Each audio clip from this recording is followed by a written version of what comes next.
Good morning, good afternoon, good evening, ladies and gentlemen. This is SKTV coming to you live from Phoenix, Arizona. My name is Sekou Kene. Today is Tuesday, August 22nd, 2023. I want to welcome all of you to SKTV. We're going to play the CPP song today.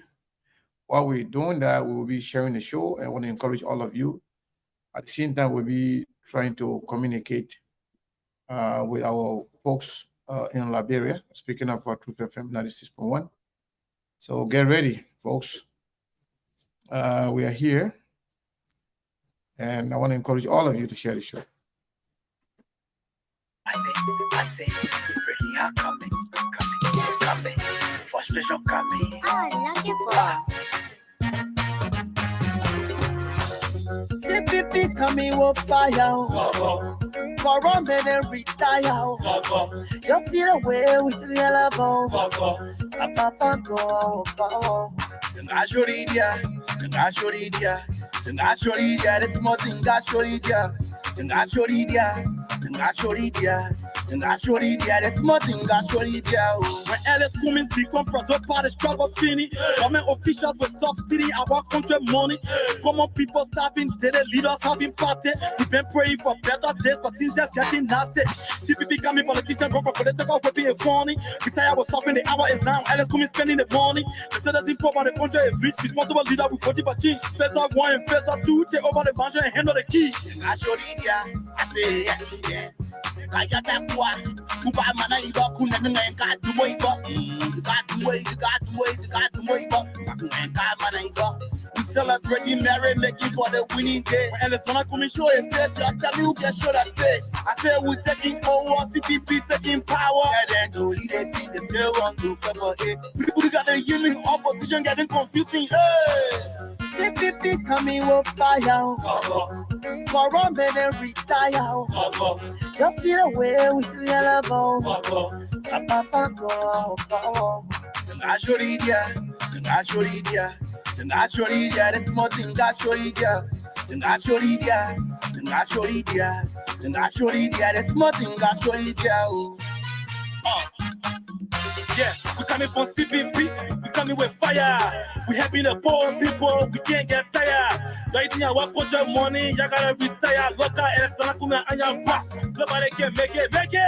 A hat in there, that's one thing hat in there, for me. A hat in there, that's one thing hat in there, for me. CPP, we in a 15 country, yo. La messa Cummins, the Pabaya for the master. Hey, Cummins, about do it, hey, just do it. You like it, I am petty. You not like it, I am petty. Damn fool, y'all open it. The Babylon talk about boom, no small jacket, boss it. We can beat it, then we summer star. Anything about it, do you know that star? Can't tell me, CPP ready. Tell me, baby, you ready? Do his bad, I know you ready. CPP bestie, I know you're ready. We whipping it, CPP whipping it. CPP coming with fire. Coron and retire. Just see the way we do the level. Papa go. Tengashoria, this more thing, Gashoria, this more thing, Gashoria. We coming with fire to make them retire. We tell them today we coming get to liar. I say that it's time now. We are ready. That it's time now. We ready. We are ready. CPP made them off and on. Mr. Kumi made them off and on. I think that you can't see the walking, saka. See the walking, saka. See the walking, saka. He made them confused. He made them confused. Yeah, Mr. Kumi made them confused. Yeah, Charlie Bros, you feeling made them confused. Yeah. Yeah. Ai siaraka, siaraka, ai siaraka, resana kumbi zenaka, ai siaraka, siaraka, ai siaraka, CPP yenaka, ai siaraka, siaraka, ai siaraka, resana kumbi zenaka, awapuna bo, shara mu ai daraka, be ami moka, awe nanka be boika, ai barala bo, chobo wapuna bo, political opocho udo. Nana lule call the people on a farm road, sensitivity rural, kini to the development you can't do for the people. Come is make it simple, you come to go for the people. The man that I live by my piggy, just watch the show. Janga shoridia, the small thing got shoridia. Janga shoridia, the small thing got shoridia. CPP coming with fire. Corona better retire. Just see the way we do yellow ball. Papa go power. Janga shoridia, the small thing got shoridia. Janga shoridia, the small thing got shoridia. CPP coming with fire. Corona better retire. Just see the way we do yellow ball.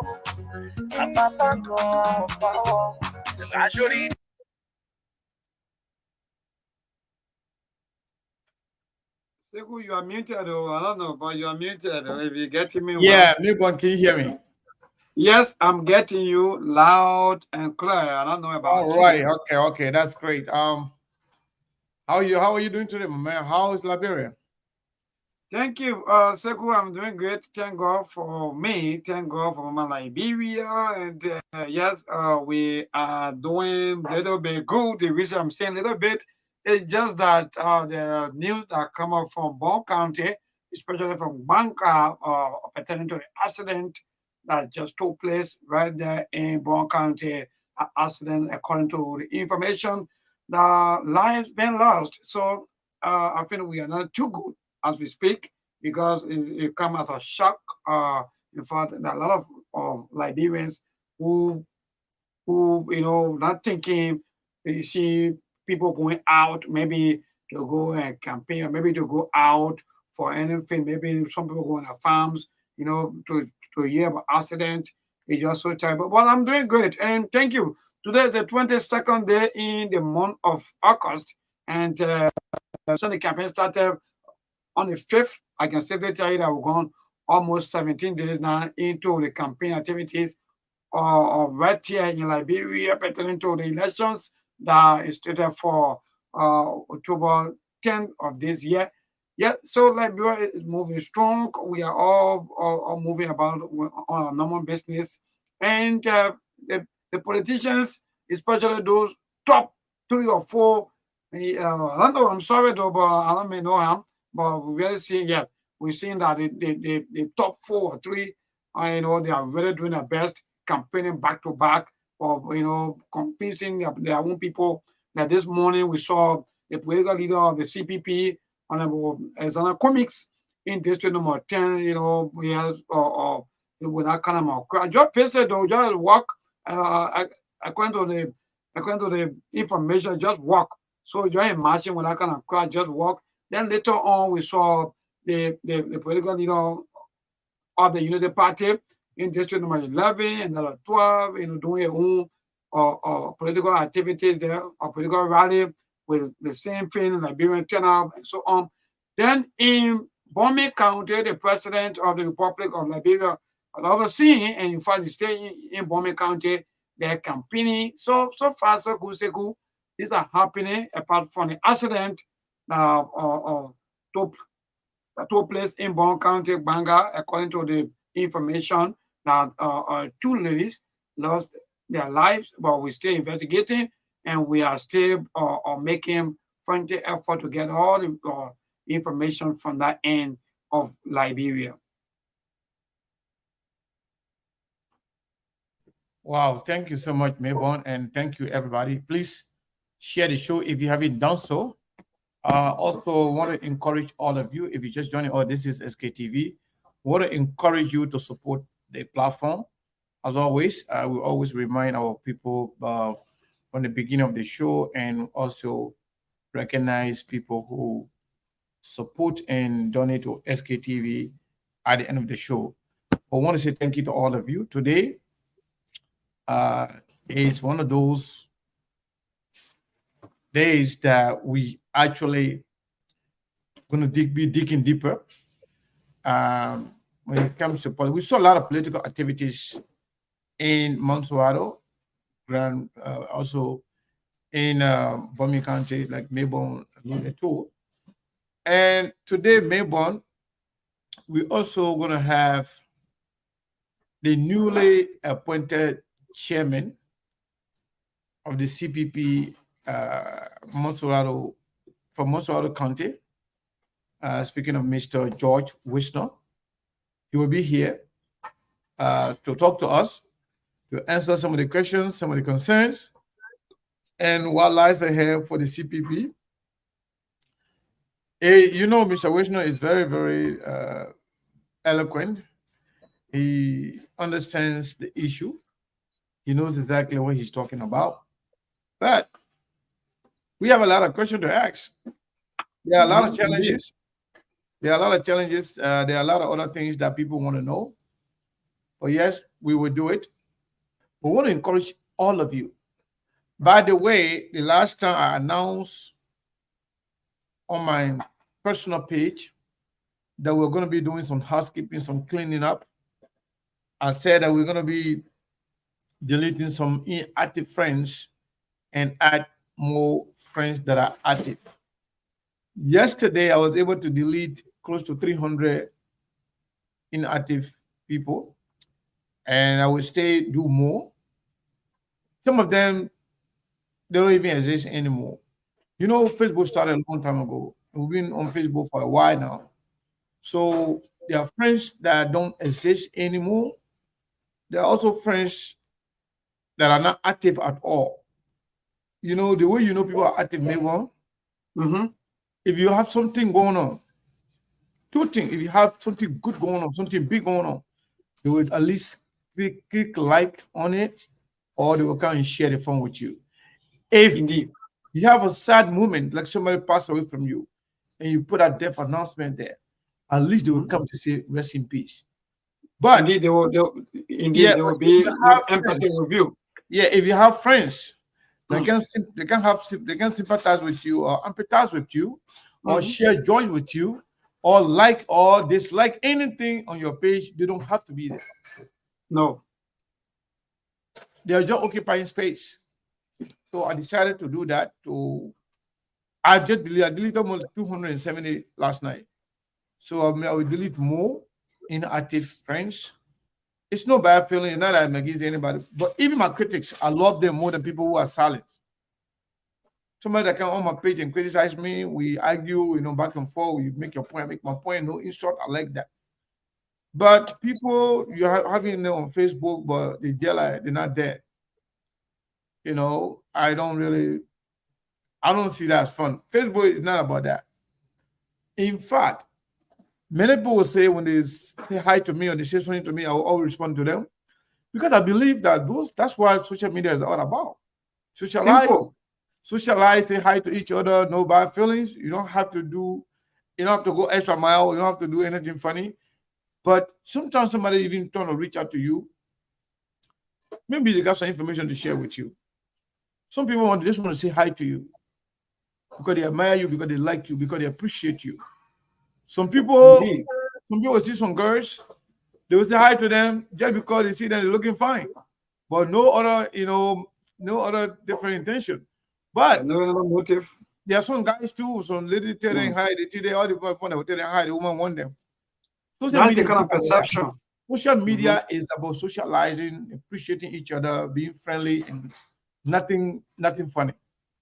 However, I'm just trying to say that right now. But let's engage in our political discussion without insulting each other.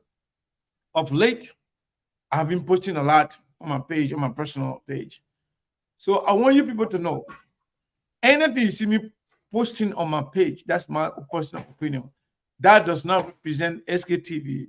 The same way you have your right to your page, to your personal profile, I do have my right to my personal profile. Whatever I say, that's nothing to do with what we do on SKTV. SKTV does not represent just me.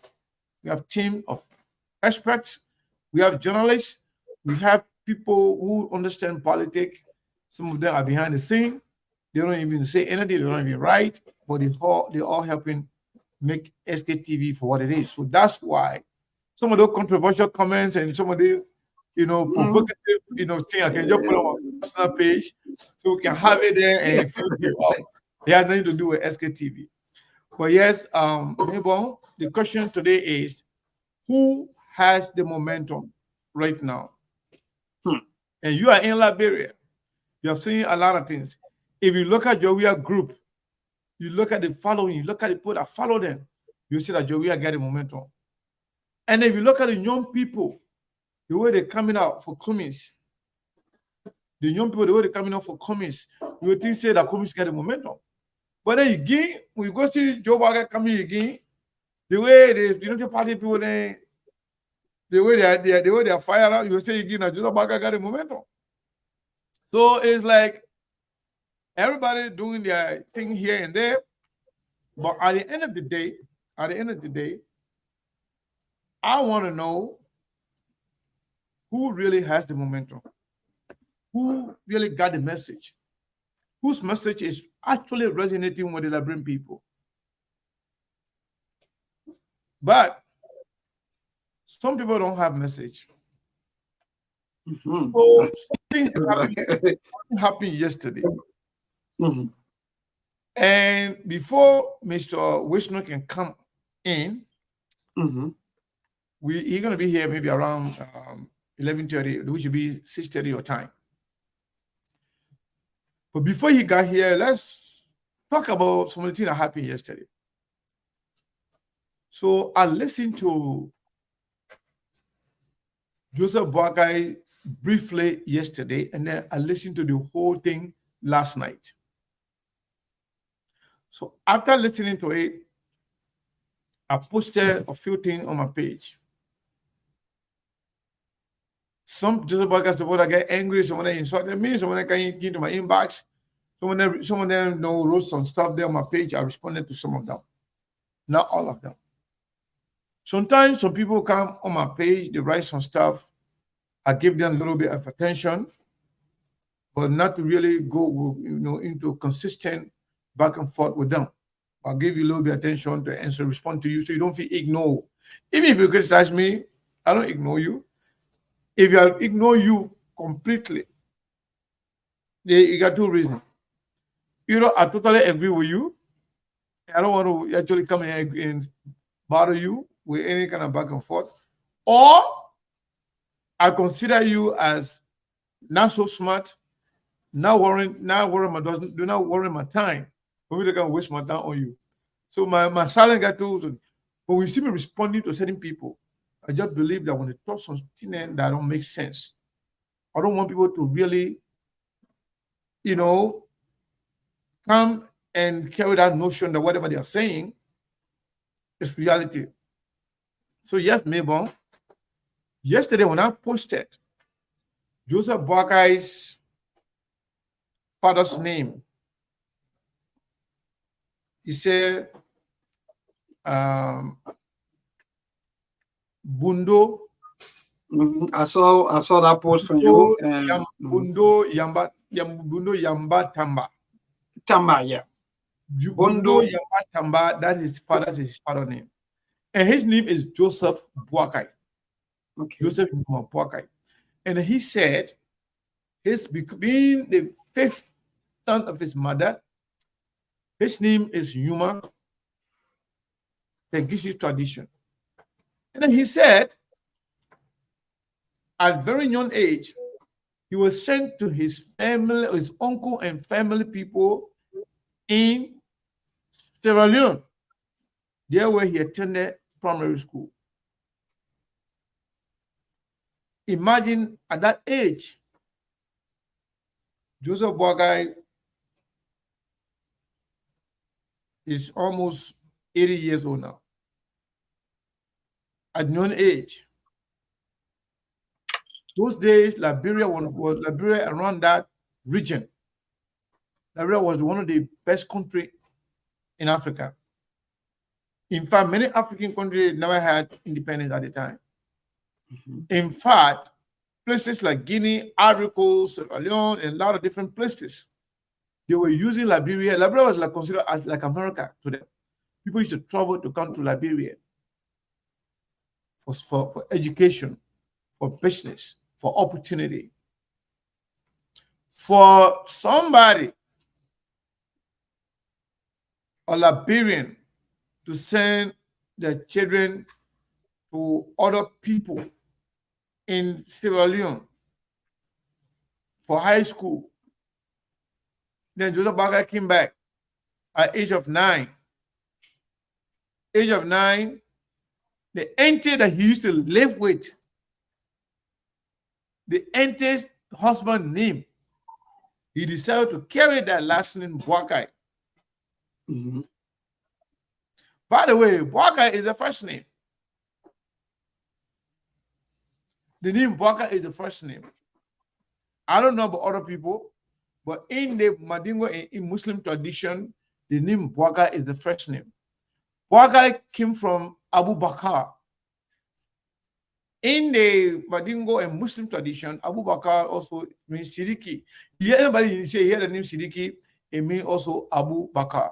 Anybody that got Abu, anybody that got Boakai or Bakari, they are all first name. Boakai, Bakari, Abu Bakr, it's all the same name. See. So it's first name.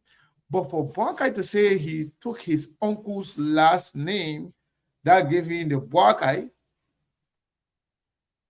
almost like Joseph is the first name.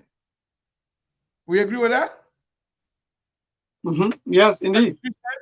Joseph is the first name, right? Joseph in Joseph, Johnson, all of the names. Okay, no. What I'm saying, Joseph, I don't want to expand it to a different person. So Joseph, the name Joseph in Mandingo people call it Yusuf. Yeah, Yusuf. Yusuf or Jusuf. Oh, the people, yeah. Oh, Yusuf. Yusuf, that the Arabic name, in the Quran. Is it Yusuf? Okay. Joseph. So they want to call Jacob, they call him Yakub. Islam people call it Yakub, we call it Jacob. First names are there, and we have last names. Mostly we, the African people, that go with this last name business a lot. And mostly people carry their father's last name. That's why you will see, when you see Kamara, when you see anybody named Kamara, their grandfather, the great-grandfather name, last name was Kamara. So every other person that will come in that family, whether male or female, they'll have their first name, but all of them will carry the same last name. We see Kenneth. We see Kenneth, the Kenneth family. So everybody in that family, from the great-grandfather, you all get that last name. You hear Musa, Moses, Blama, this and that, with all the first name and last name. But you have Joseph is the first name. Boakai is also a first name. Numa, I don't know about that one. You see, that one is because of the being a fifth child of your mother. What am I trying to say here? Joseph Numa Boakai father's name, Bundo. What was that Bundo name is a Kisi name, but mostly they are found in Sierra Leone. Some of the people the Kisi people with that name, mostly they are found in Sierra Leone. So Joseph Boakai's father sent him to his uncle there in Sierra Leone at that young age. He went to high school, the primary school and high school. Then he came back to Liberia, he went to CWA and other places. So when I just went, I posted what Joseph Boakai said. I said Joseph Boakai's father's name is X, Y, and Z. And he grew up in Sierra Leone, went to high school, the primary school in Sierra Leone. That's what I said. Then the people came after me, accusing me of tribalism, accusing me of insinuating that Joseph Boakai is from Sierra Leone. Okay. I didn't say that. I will not quote what Joseph Boakai said. I said, Bundu, Tamba, whatever, that's the Joseph Boakai father's name. So now, they feel angry, they're attacking me.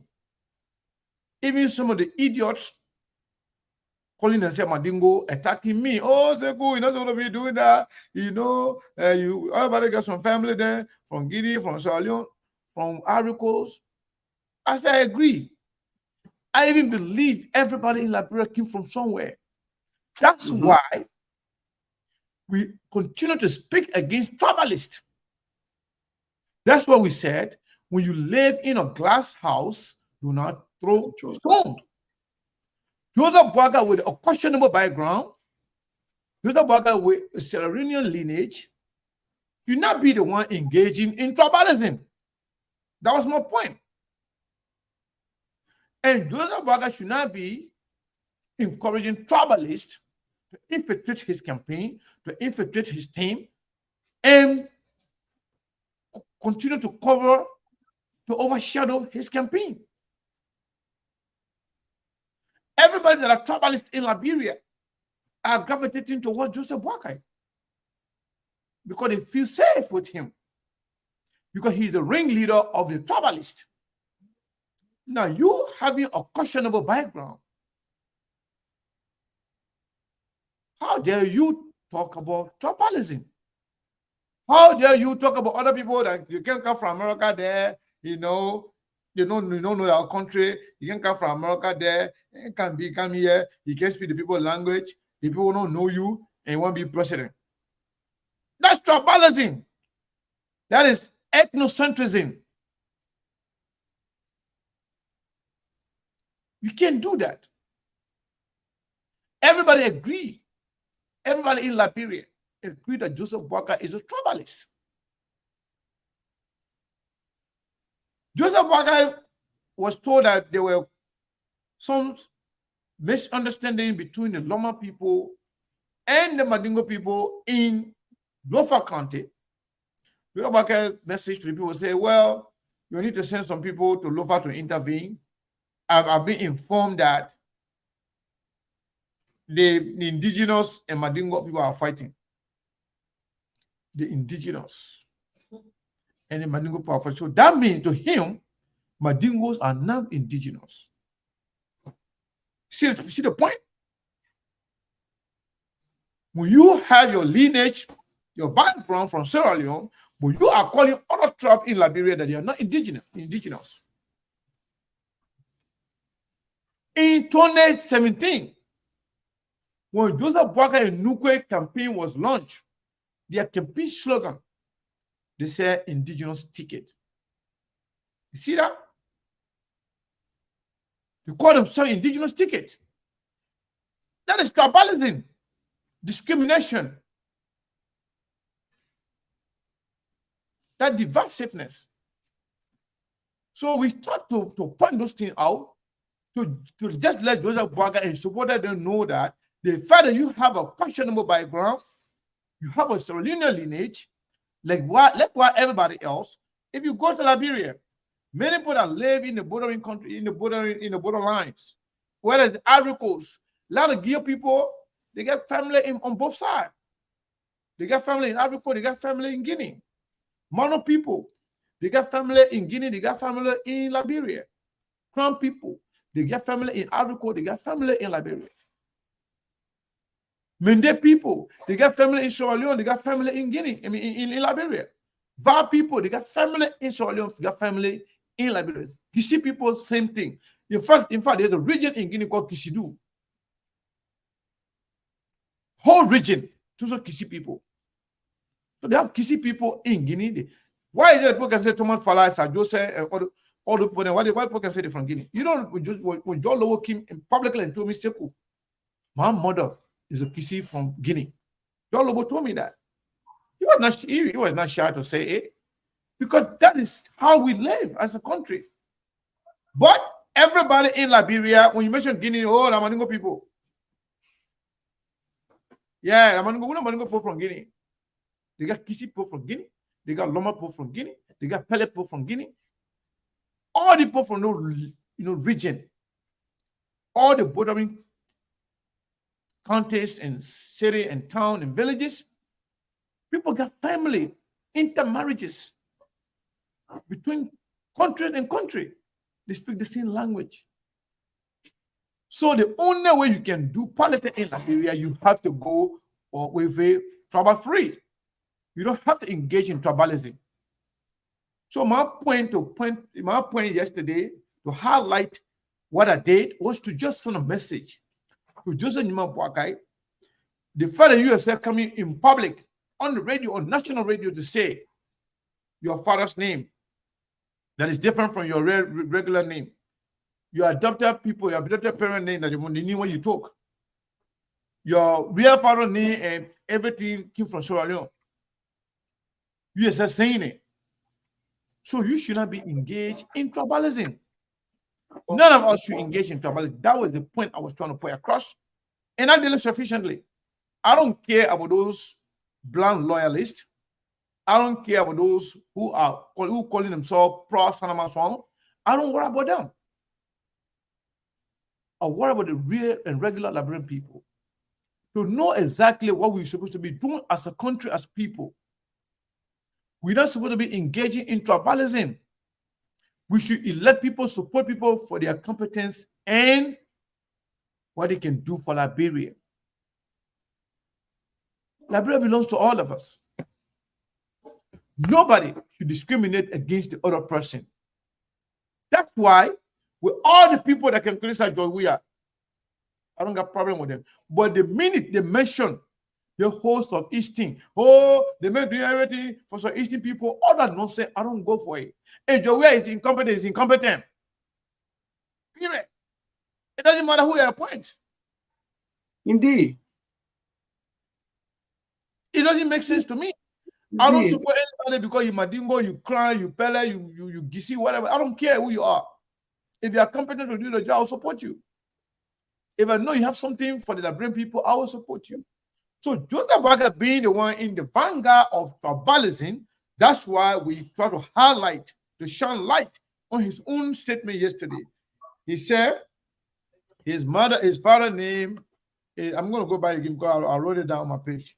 I want to make sure I will pronounce it well because that name, I know the Bundu, that Bundu name said, you got some friend here from Sierra Leone, they name with that name.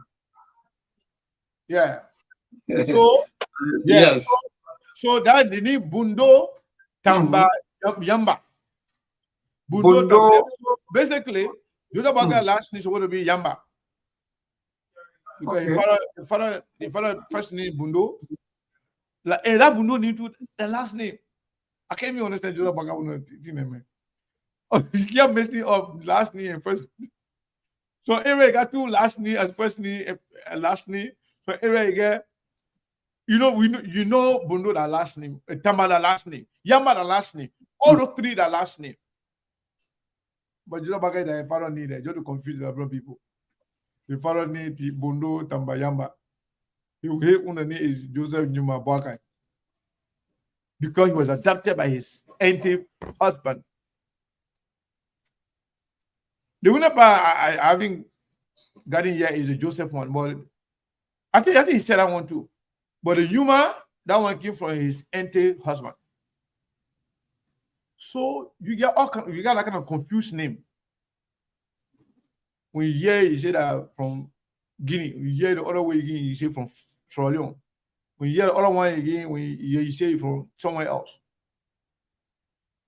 So anybody, if you have a questionable background, if your background is not clear, you cannot even probably say a lot about your father. You can only probably talk about your mother. That's okay. There are a lot of children that don't even see, they never saw their mother, they made their father. Because they were so irresponsible father. I'm not talking to Joseph Boakai father, I'm just saying something. Even right now at this age, in Liberia, in America here, there are a lot of people that will impregnate people, children and they will run away. So now they will deny it. Those women have to struggle on their own to bring up their children. That's why you got a lot of single mothers, both in Liberia and so there's no reason you can't blame the child for not actually, having the father name, understanding about their background. However, I've said this before.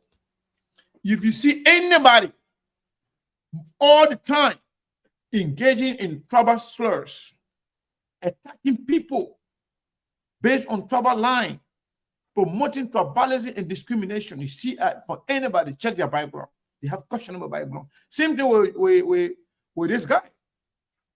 That man called Eugene Fangon. Eugene Fangon originally, the other Maningo Pony can call Koronko. The Koronko man. The man really Alamin. Eugene Fangon originally from, but he said, hey, no, he made a man from Bomi. No. Eugene Fangon from Sovalio. That way he speak better Creole than English. That's why he always attacking people for trap. You always say calling people Guinean, Malian, Sierra Senegalese. He always does that all the time because he has a questionable background. So you always want to use that. Like when they attack other people based on tribe, that will make them more Liberian. They have questionable identity. But yet, they will let you use that against other people to hide behind that, to make it look like it's something. You didn't find out Koronko. Koronko, the Maningo Pony call Koronko. They're in Guinea, they're in Sierra Leone as well. That's his background. In fact, when I met him in Philadelphia, he called a phone name to me. He called Maningo name to me at the Famusa convention. He said, my man, don't see me like that. Don't see me because I'm drunk or don't see me because I'm drinking. But Maningo too. Here's my phone name. So I will go to that program today and say, my man, you're welcome. Say, even if you're not Madingo, you're welcome. I'm serious, man. It's all about Liberia. So the thing is, all these people, anybody you see attacking people, oh, the other person is Congo man. Oh, the other person is Maningo man. Oh, the other person here is from Sierra Leone. The other person here is from Ghana. In fact, those that used to say, you know that some Liberians used to question George Weah nationality because the man got upon his name. Can you believe that? Yeah. And then some of you got white people name among your name. Because that name, Opo, yeah, but then if you come from Ghana, if you can question your weird name, you identity because it meant that name from Ghana. Amen. What about the other queen in your out your point on yourself? Yes. Some of you go ask your parents, your great grandparents, they tell you your country name. Yeah, because of that, some people are not even using so you're asking them right now, they will call it Johnson. I'm not picking on you, but it's good. I'm being honest, right? Some people name, some people name Gomo. When you ask them now, they will say, no, my name is Mohammed. Some people, because their names, right? Your name is important. But somebody, if you follow your constitution of Liberia, what makes somebody a citizen? That should be your concern. And that should be your limitation. Do not go beyond that. The constitution says if you are born in Liberia, you are an African descent, you are a black person, you're born in Liberia, you reach the age of 18, you say you want to be Liberian, you're Liberian 100%. If your man and your pa, they are Liberian, even they born in a different country, you decide to be Liberian, you're Liberian 100%. Only ignorance, those people who are a bunch of ignorant that know nothing, that don't understand their own history, that don't read their own constitution, they are the ones who can engage in tribalism all the time.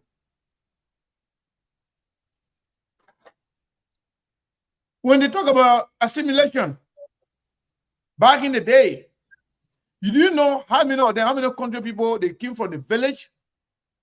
They want to come live with the Congo people. They got to take their last name to go to school. Do you know the name Yakasine and Amadingo people there? What the change the name? Kasari. I don't want to go Kasali because I got my own brother here called Kasali. But I don't want to call it Kasali. Well, I'm just telling you. Man.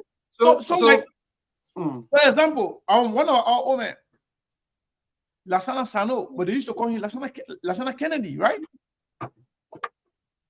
Lassana Kennedy, he was not in Haiti, he was a Madingo man, but the name Kennedy is not Madingo name. But they used to call him Lassana Kennedy. He has a son here right now.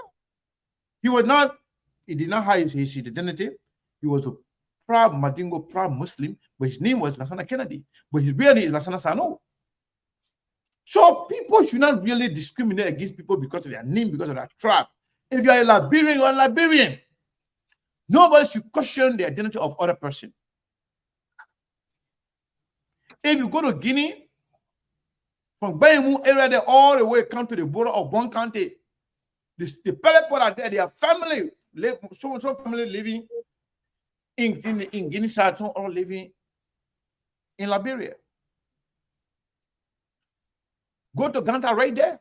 The monopoly in Ganta, majority of their family in JK in Guinea. If you go to Lanko, just cross the border, go to Tio or Bosu, those are mono town. They got family. I say family, I'm not talking about extended family. Close family, decision maker. Some of them living in Guinea, some of them living in Ivory Coast, I mean in Liberia. Similarly, the Gio people. They got family. They make decision in their family. Some of them living in Ivory Coast, some of them living in Liberia. Who cares? Who cares? Okay. Will you discriminate against somebody that, oh, you know, they're from Ivory Coast? Is Liberia better than Ivory Coast? Ivory Coast is better than Liberia in everything in terms of development. Why an Ivorian man want to force the say a Liberian man? If they said Liberian man, you take it. If they can prove it, you don't have to say anything. They say I'm born in Liberia. You got people to say they're born in Liberia. They're not your business. Crown man, do you know how many Crown people have their origin from Ivory Coast?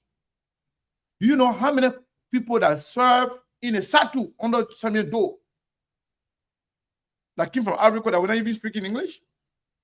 But they were Liberians. Nobody cares. So the point here is that Joseph Boakai and people then who are tribalists, who always tell other people that they're not Liberian enough, who always traffic in tribalism, are the people that I have problem with. That's why when Joseph Boakai himself talk about his father's name, the Sierra Leonean lineage, the Sierra Leonean connection with him, that's what we highlighted on our page. It was not me trying to question Joseph Boakai identity. He himself said it. Joseph Boakai himself said it. That's why I try to highlight, okay, now that you have told the Liberian people your true identity, that you have a Sierra Leonean lineage background, so you are not qualified to question anybody else's identity in Liberia. Somebody on my page asked me, point to one area where Joseph Boakai talk about tribalism. When Joseph Boakai said, you can't come from America there. You can't speak the people dialect. The people don't know you. You want to run for president. That is a classical tribalism. Tribalism to the core. Divisiveness. That means he has nothing against the other person. The only thing he get against them, why they will have to be in America.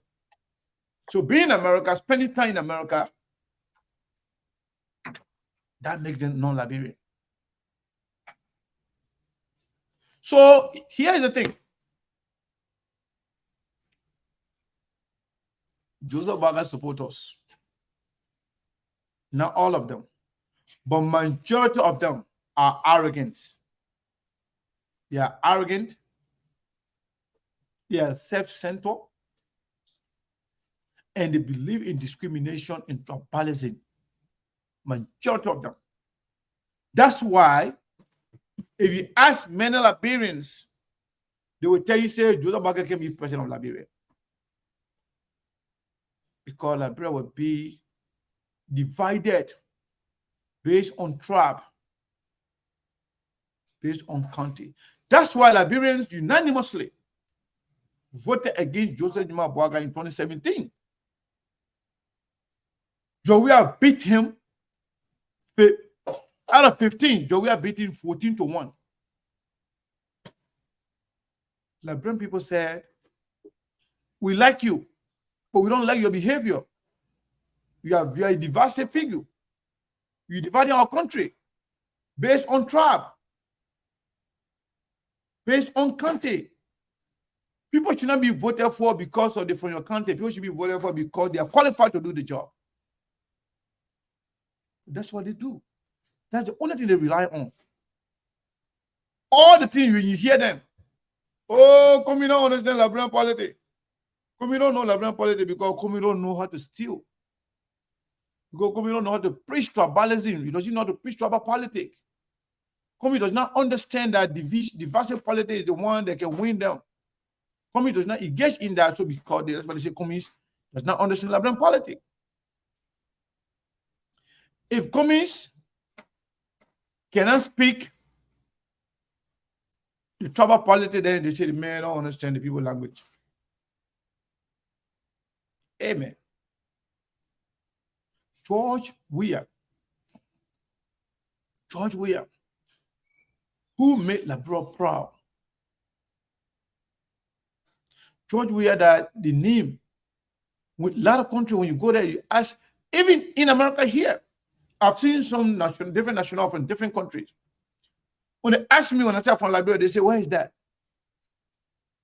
I tell some of them, you don't know Liberia? I say, no, man, where's Liberia? I say, Africa, West Africa. So, oh, really? West Africa?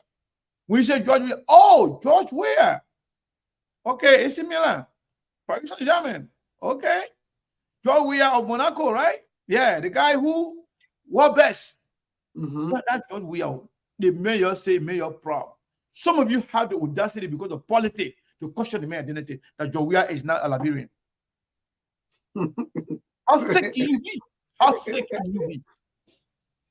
I'm just being honest. That's the behavior of our people. Because of politics, they will do some stupid stuff. You would think, say, I think people really normal. I've seen many people questioning your identity. You are proud of the man before. You said the mayor put Liberia on the map. The mayor was everything. The mayor, in fact, when the man was carrying the flag, technical director and coach for Lone Star. Oh, Jowia, the man, Jowia. When the man come in, you celebrate him. But because the man said that you want to run political position now, you question the man identity. That is bad. Even some people that supported Jowia, when things didn't go their way, when they never got job. Wait, hold on. Let me do this real quick. Yeah. So 9 minutes. Let me have no, it's okay. Okay. So Melbourne, we are still waiting for the guest to come. If the guest is not here, we still continue to talk about some of this important stuff. Up to the news bulletin. So yesterday, you know me, I've criticized George Weah government all the time.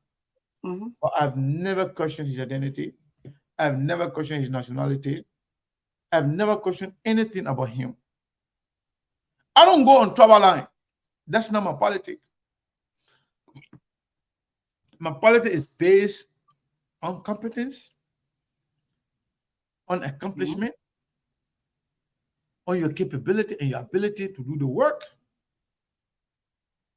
Your health is important. But tribe is not, it doesn't matter. Talk the issues. None of us choose our tribe. You were born, you saw yourself like that. Indeed.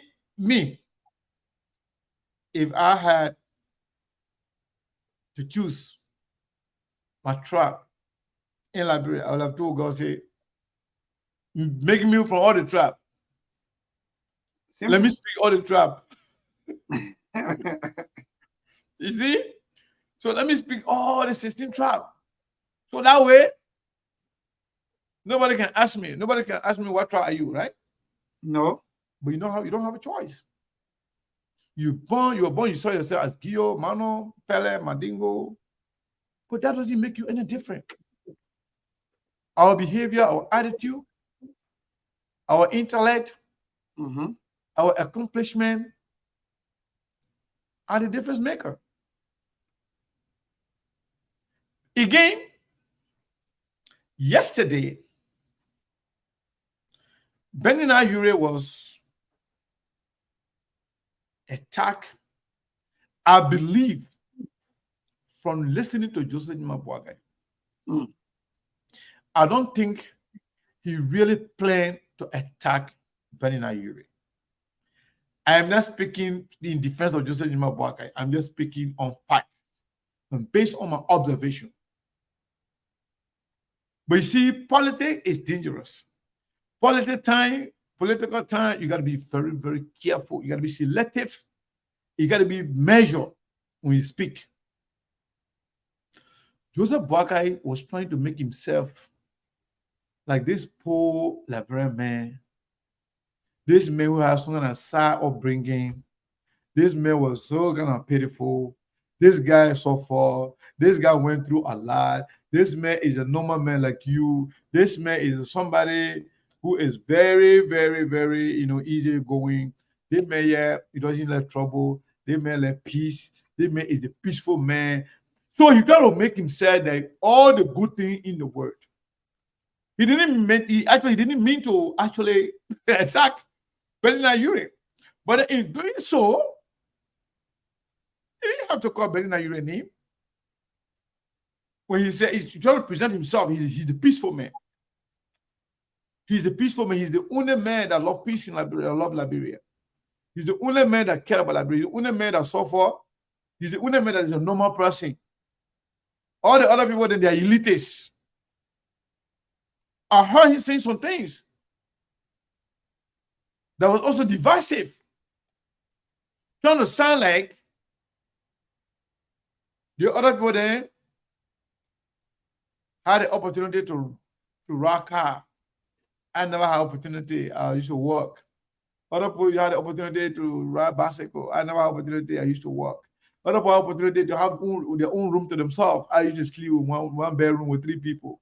Other people have the opportunity to sleep on bed. I used to sleep on the floor. So, those kind of deceptive posture, trying to act like he is everything.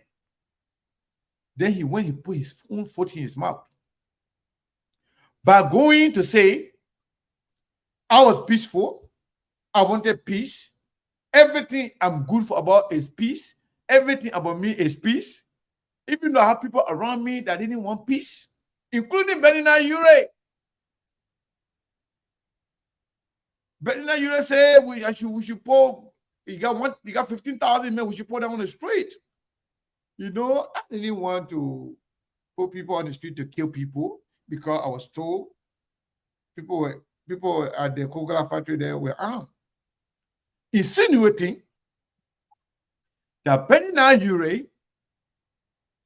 being attached to the war, Benina Ure being a warmonger, Benina Ure being an arms seller, Benina Ure is the bad man.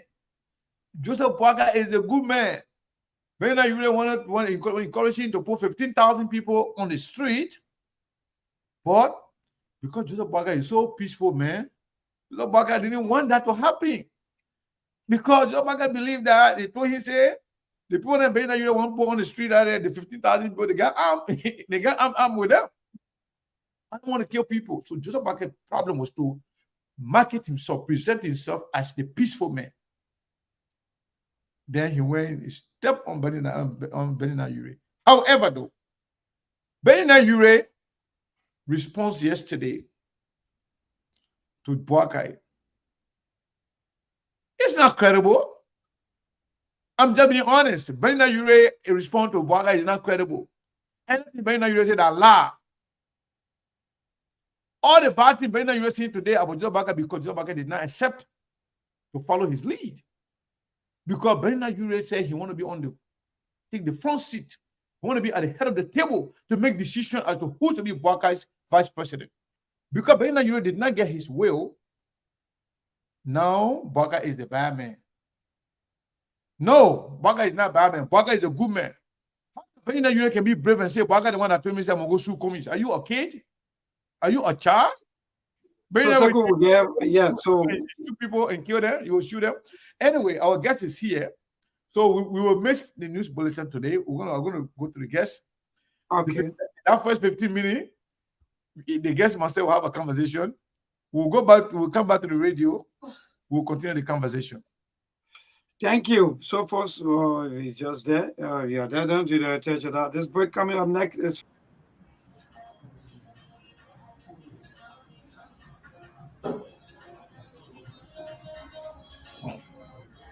Mr. Wishner. How you doing, my brother? My man, the new position, new shape. You go in shape. You want to be like boy like me? My man, not easy. How are you doing? Well, thank God for life. We are doing the best we can do.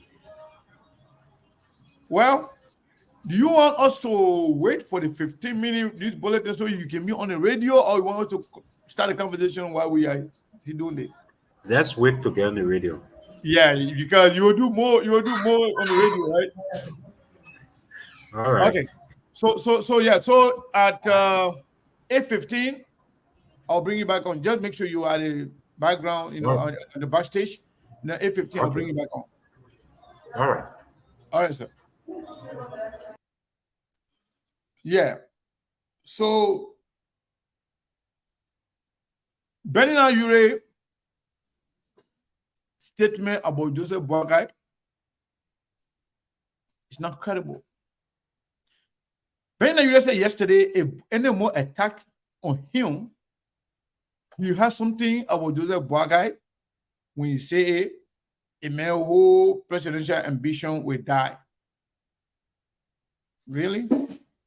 Okay. So attack on Benina Yure is important more than Liberia. Remember, you know that the man is bad for Liberia. You know that the man does not have what it takes to be president.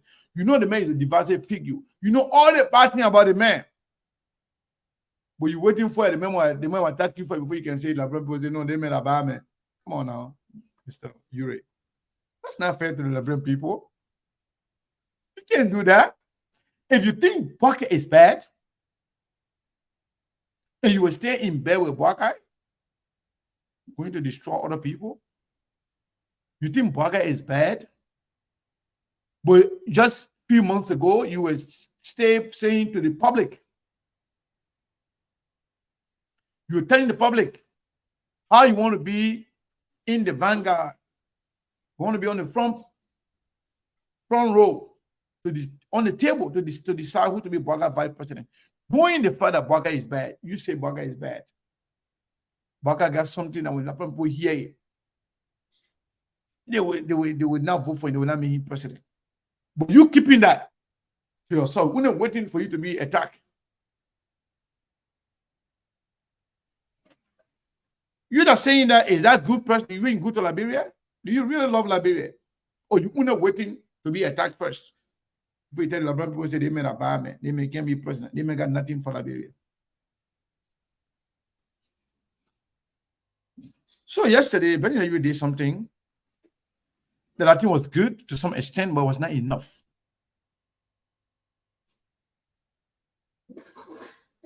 Okay, so we're going to go to the news bulletin. The Montserrat County District Number 14 chapter of the Coalition for Democratic Change has alarmed over the disappearance of all CDC's campaign posters within the district. And away from Liberia, the BBC says the African Union has suspended Niger from all activities following the military coup last month. Those were the headlines, now the news in detail. The former Director General of the Liberian Cabinet has reacted to statements by former Vice President Joseph Boakai that former President Ellen Johnson Sirleaf was against his bid for the presidency. Madame Adina Wise refuted claim by the former Vice President Monday on this station that he was not invited to the groundbreaking ceremony for the Bankard Menikoman Road project. The Unity Party's standard bearer speaking Monday on Truth FM said the demonstrator stands against his presidential bid. Madame Sirleaf invited opposition leaders Joel Howard Taylor and George Weah to the groundbreaking for the Bankard Menikoman Highway. But speaking Tuesday on State of the Nation on Truth FM, Madame Adina Wise said the former vice president's statement is untrue, adding Mr. Boakai was invited to the ceremony. Madame Wise, however, disclosed that there was a growing tension in the Unity Party at the time, and the former vice president was allegedly trying to distance himself from the Sirleaf's administration. Former Mano River Union former Secretary General said she remembers many times when Ambassador Boakai was invited to occasions and he gave excuses that he was on his farm in Grand Cape Mount County. She said similar excuse led to Madame Sirleaf inviting Joel Howard Taylor, a then senator of one county, to the groundbreaking ceremony of the Bankard Menikoman Road project. Renowned Liberian prelate Bishop Stephen Benda has cautioned the Liberian media and international partners to remain neutral in the upcoming October 2023 elections. Bishop Benda, international partners, and the media have major roles to play in the elections, especially in maintaining the peace in the country. According to the bishop, the dissemination of information is vital to the maintenance of peace and stability. As such, the media must remain neutral. Bishop Benda noted that it is a bad sign to see the ongoing campaign activities starting with violence as reported in the news. The bishop of the United Pentecostal Church further called on the youthful population not to engage into any act of violence as they are the fabric of society. Bishop Benda also used the occasion to call on the church and the religious community to pray for God's intervention during and after October 2023 general and presidential elections. The Montserrat County District Number 14 chapter of the Coalition for Democratic Change has alarmed over the disappearance of all CDC campaign posters within the district. The district coordinator Myers Ebiten said concerned citizens and supporters had reported seeing individuals dressed in black actively removing and tearing down CDC campaign posters in the vicinity. At a press conference held by Bitin, he expressed his deep concern over these actions, deeming the systematic removal of CDC's campaign materials as provocation. He called upon those responsible for the removal of posters to cease their actions immediately. The coordinator further emphasized that such acts could potentially escalate tensions and urged all parties involved to engage in peaceful dialogue rather than resorting to destructive behavior. A cross-section of motorcyclists have endorsed the representative and senatorial bids of a Bon County District Number 7 representative candidate for the Fambuled and Antwerp-Kafia. The endorsement of Fambuled and Kafia, but the Sacklets comes with less than 2 months to the October 10 polls. Speaking to Arasia News over the weekend, the head of the Motor Sacklets, Jinion Kaya Khalid, attributed their decision to the underdevelopment of the district and Bon County at large. Kaya Khalid further cited that they have the trust and confidence that both Fambuled and Kafia will deliver the district and county from what he calls underdevelopment and underrepresentation.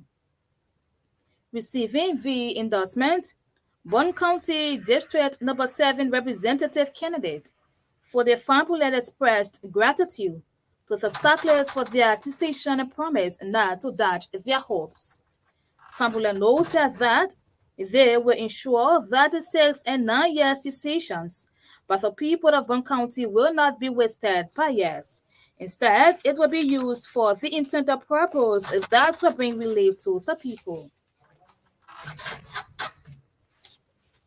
In the lead up to the October 10 presidential and legislative elections, opposition collaborating political parties, Standard Bearer Alexander Cummins has expressed his belief that opposition parties can coexist to win a presidential runoff. Amidst claims from the Coalition for Democratic Change that incumbent President George Weah will secure victory in the first round, Cummins' perspective challenges the notion. Cummins highlighted the significance of fair and transparent vote counting for the potential outcome. He suggested that if the electoral process remains unbiased, there is a possibility that President Weah might not advance to the second round of the elections. The opposition leader's remarks followed a surge in tensions as supporters of the CDC and Unity Party clashed, sparking violence. In an interview with VOA Daybreak Africa, Cummins expressed his disappointment in the eruption of violence between the two political parties. He emphasized the importance of President Weah's responsibility in maintaining peace and ensuring the security of all Liberian citizens. If you're just joining us, this is a reminder that you are listening to a bulletin of news coming to you from the News and Current Affairs Department here at the Renaissance Communications Incorporated. In more news, Integrity Watch Liberia Executive Director Harold Adu has again urged candidates participating in the October 2023 elections to operate in line with the campaign financing regulations. The goal of the regulations, according to Adu, is to restrict candidates from using cash violence to manipulate and influence elections outcome. Adu said the essence of election is to allow people to compete on ideas and that it should not be on the basis of how much money one has. The Integrity Watch Executive Director said the organization is putting in place several mechanisms and indicators to ensure that the regulations are fully observed by political parties and individual candidates. The regulations state that presidential candidates' expenditure should not exceed $2 million United States dollars, $1 million United States dollars for vice presidential candidates, and for a senator, 600,000 United States dollars. Away from Liberia, the African Union has suspended Niger from all its activities following the military coup last month. The AU Peace and Security Council called on all of its member states and the international community to refrain from any action that could legitimize the junta in Niger. It reiterated calls for the coup leaders to release the elected President Mohamed Bazoum. The West African Regional Group in ECOWAS has already threatened military action to reinstate President Bazoum. To end this news program, a recap of the top stories. The former Director General of the Liberian Cabinet has reacted to statements by former Vice President Joseph Boakai that former President Ellen Johnson Sirleaf was against his bid for the presidency. Renowned Liberian prelate Bishop Stephen Benda has cautioned the Liberian media and international partners to remain neutral in the upcoming October 2023 elections. The Montserrat County District Number 14 chapter of the Coalition for Democratic Change has alarmed over the disappearance of all CDC campaign posters within the district. And away from Liberia, the BBC says the African Union has suspended Niger from all its activities following the military coup last month. That's IRCA News Bulletin at 7. My name is Olivia Bowen. Good evening.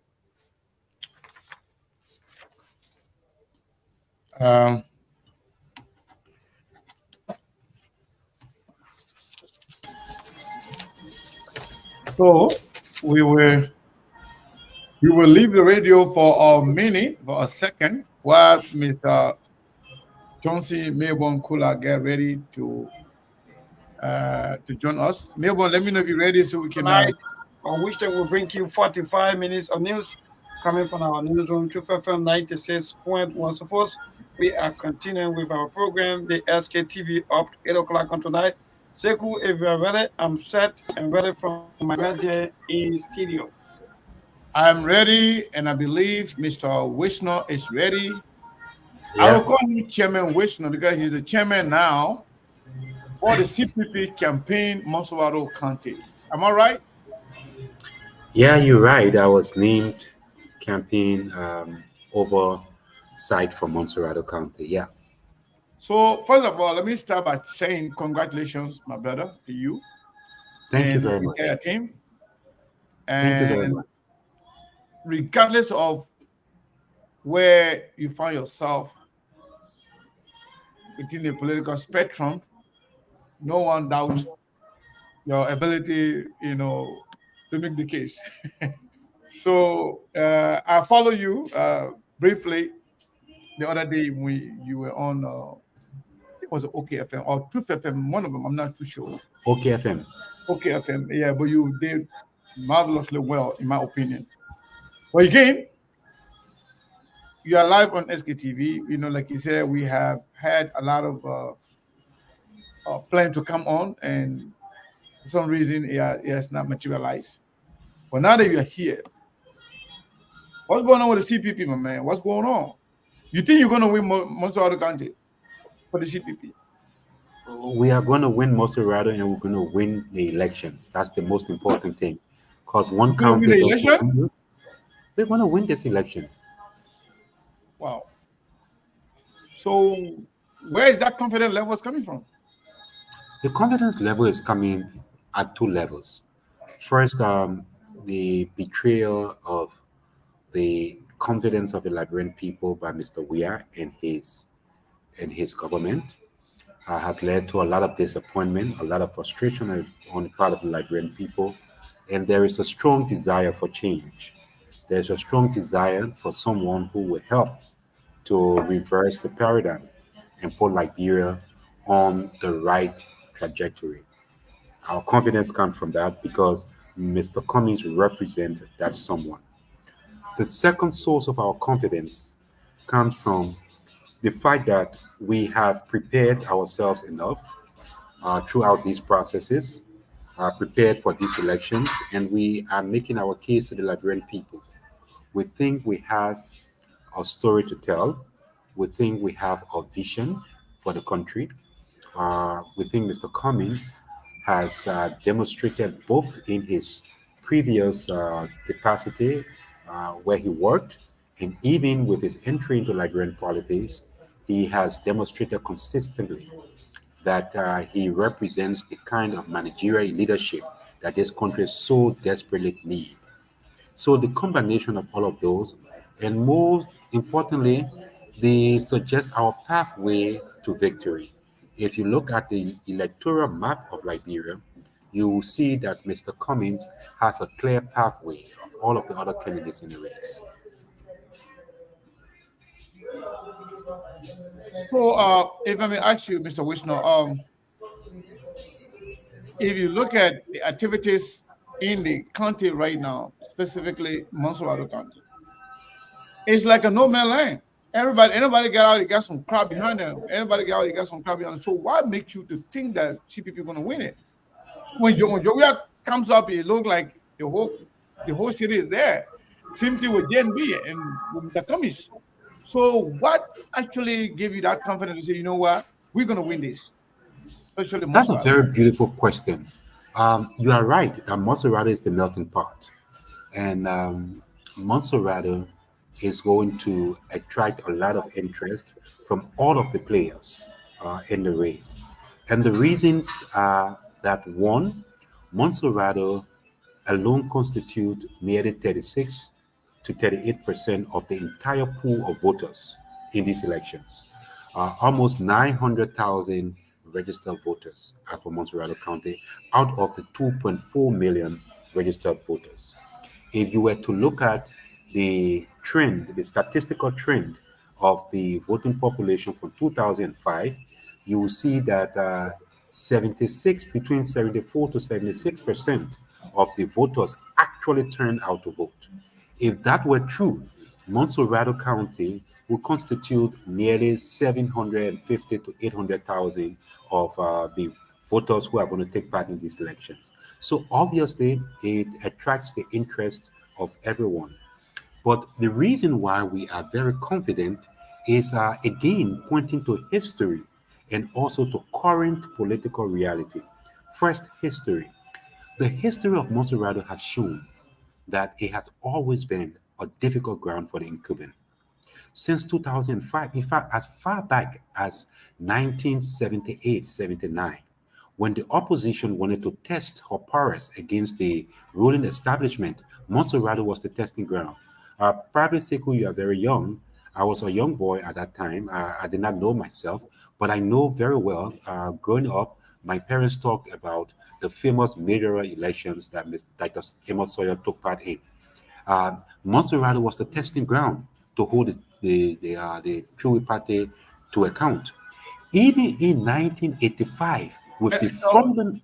Just a second, Mr. Wishno. For some reason, I'm hearing some music background. I don't know if it's from your end or from Melbourne. I'm not sure from Melbourne. If it's from your end, what is the television, whatever?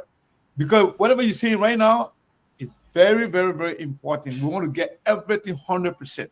Whoever playing that thing behind you, please tell them to turn it down. So after the interview, they can play it. Please. Okay, you can just go ahead. Just give me 1 minute. Yeah, I think it's a TV in the background. I want to make sure that there will be no noise. People can be able to hear and understand everything, because this is very important. Because this guy, he knows exactly what he's doing. He articulates well. He understands the issue, and he's very selective and measured when he speaks. So, and when he speaks, you understand it for the first time. Not every Liberian are gifted. Yeah, I'm here. All right. Mr. Wishno is back. I'm on the air. Yeah. Did you turn the TV off? Yes, I'm actually in a place. I just told the DJ to turn the TV. Oh, okay. Yeah. Now I understand. No, it's okay. It's okay. No, I thought you were home, so I'm not going to really bother with that. It's okay. Because I just want to make sure that people hear everything you say without any problem. Because some of the viewers, were complaining about the background noise. So that's right. Yeah. So, but it's okay if that's what we have today. We have to live with that. Yeah. So go ahead. I didn't mean to cut you off because you are making some selling points, and yeah, and it's even getting louder. They even made it louder.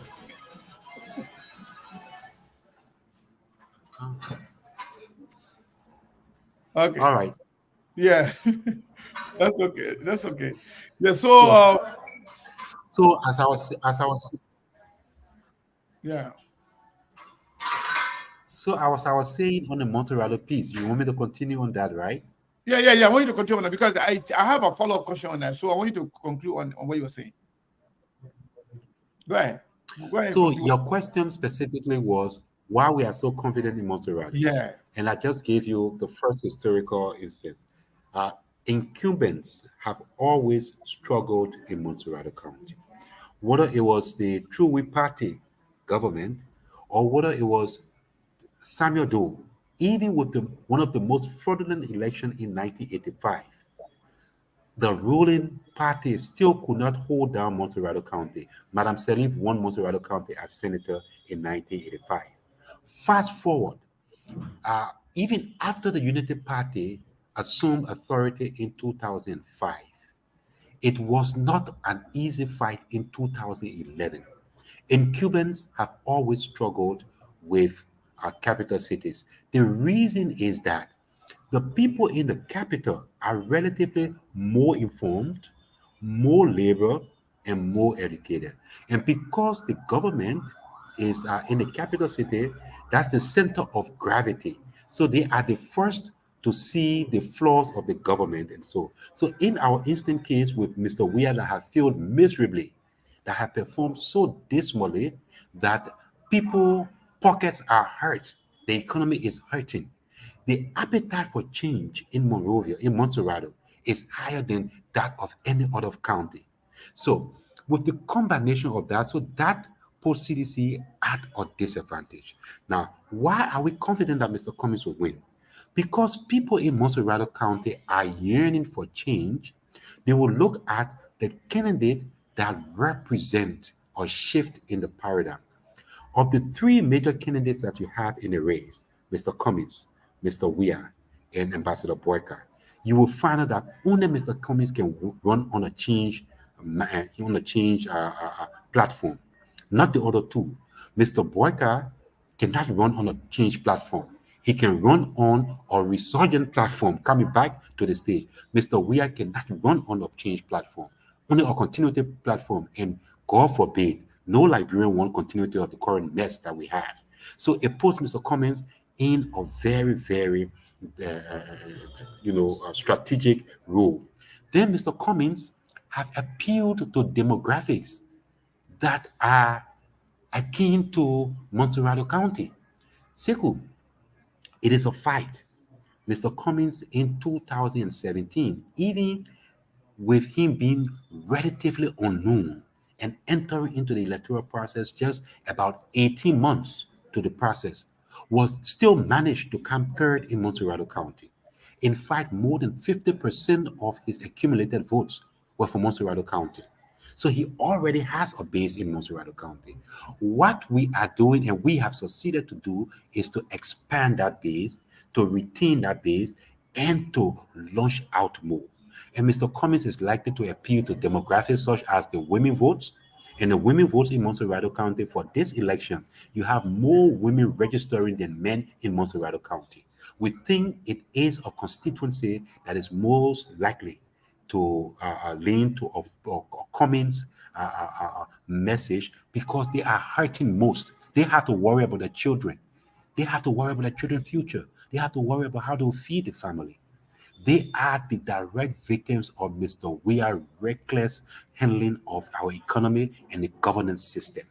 Mr. Cummings is also going to appeal to the relatively young people who are now coming out of the universities and high school and are thinking about their career and how to move forward.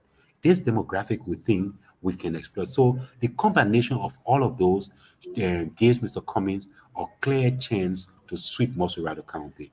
We don't say that we are going to overwhelmingly win it, but I can tell you, Montserrat County, we are considerably going to win Montserrat County and come first in Montserrat County this time around. And of course, Okay. lastly, you have me as manager for Montserrat County. One more reason why he's going to win Montserrat County. That's good. That's a good one. Yeah. So Speaking of the incumbency of President Weah in the CDC, if holding everything constant, if history will prove you right, maybe Weah may not win Monsoir. But do you think you can win? I mean, CPP can win Joseph Boakai and the Unity Party in Monsoir, giving the name recognition of Boakai serving 12 years as vice president? You think Cummings can win Boakai in Monsoir? I think Cummings will win Monserrato, not can win Monserrato. He will win Okay. Mr. Boyka. Because, like I said, the three major candidates, Boyka cannot run on a change platform. He cannot. The people of Monserrato want change. They want a transformation of the economy. They want to move on with their lives. Mr. Boyka has had his time on stage. He represents the past. Mr. Weah represents the current mess. Cummings represents the future, the change that Liberian people are yearning for. And if you look at his own pedigree, if we define, and this is a fight, that the number one priority, all polling have said it consistently, the number one priority of every Liberian right now is the economy. It's the bread and butter issue. If you look at the three main protagonists in these elections, Cummings, Boyka, and Weah, who do you think has the pedigree, the competence, and the real experience to turn the economy around? It's Mr. Cummings. If it is about bringing in foreign direct investment, if it is about providing jobs, if it is about growing the private sector to absorb the huge labor force, to carry on the massive infrastructure that we need to carry on through public-private partnership, who do you think investors will be more confident in to pour their money into the country? Look, when people make that decision to invest in any place, there are a lot of things that go into that decision. One of them, they look at the governance environment. Ask themselves, will my money be saved? Will my investment be safe? Will it grow? The second thing they look at after they look at the governance environment, and we're talking about the governance, we're talking about the rule of law, the judiciary system, the rate of corruption and everything. The next thing to look at is the leadership of the country. Do they have sufficient trust and confidence in the person at the top? That the person at the top understands the importance of growing the economy and the private sector? Does the person understand the nuances of that? To the extent that they are able to create the enabling environment, whether it is through tweaking the tax system, of opening new revenue stream, or reducing bureaucratic red tape to ensure that businesses thrive. If you look at the three people on the race, Mr. Cummings is better suited.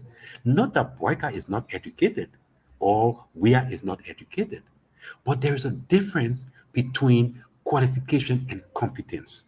If the priority of the Liberian people is about the bread and butter issue, the economy, the one most competent to handle it is Mr. Cummings. And he also represents a clean break from the past. That is just a reality. So Mr. Boyka is going to mount a challenge. Don't get it wrong, in Monserrato County. Mr. Weah is going to mount a challenge in Monserrato County.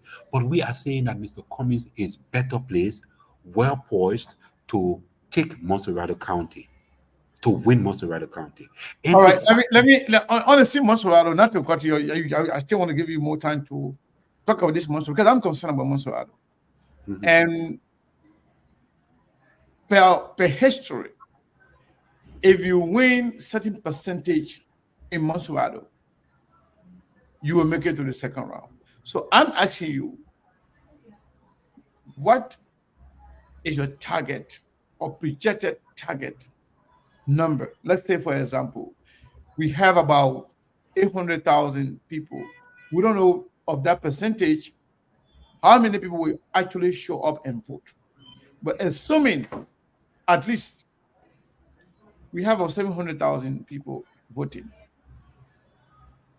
how many of that percentage, or how much can you get within that 800,000, 700,000 votes. Do you think Cummings can accumulate up to 300,000 votes?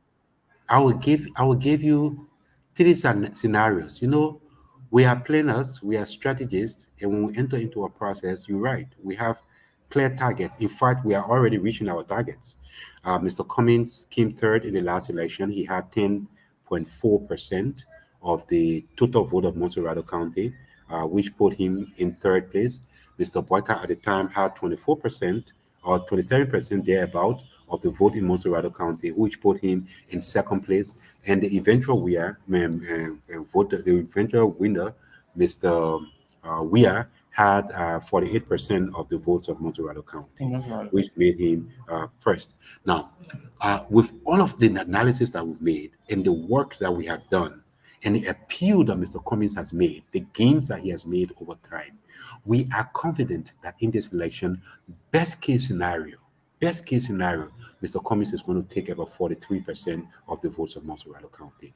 Realistic case scenario, practical, realistic case scenario, he's going to take about 36-37% of the vote of Montserrado County. Worst case scenario, Mr. Cummings is going to take between 33 to 35% of the votes of Montserrado County.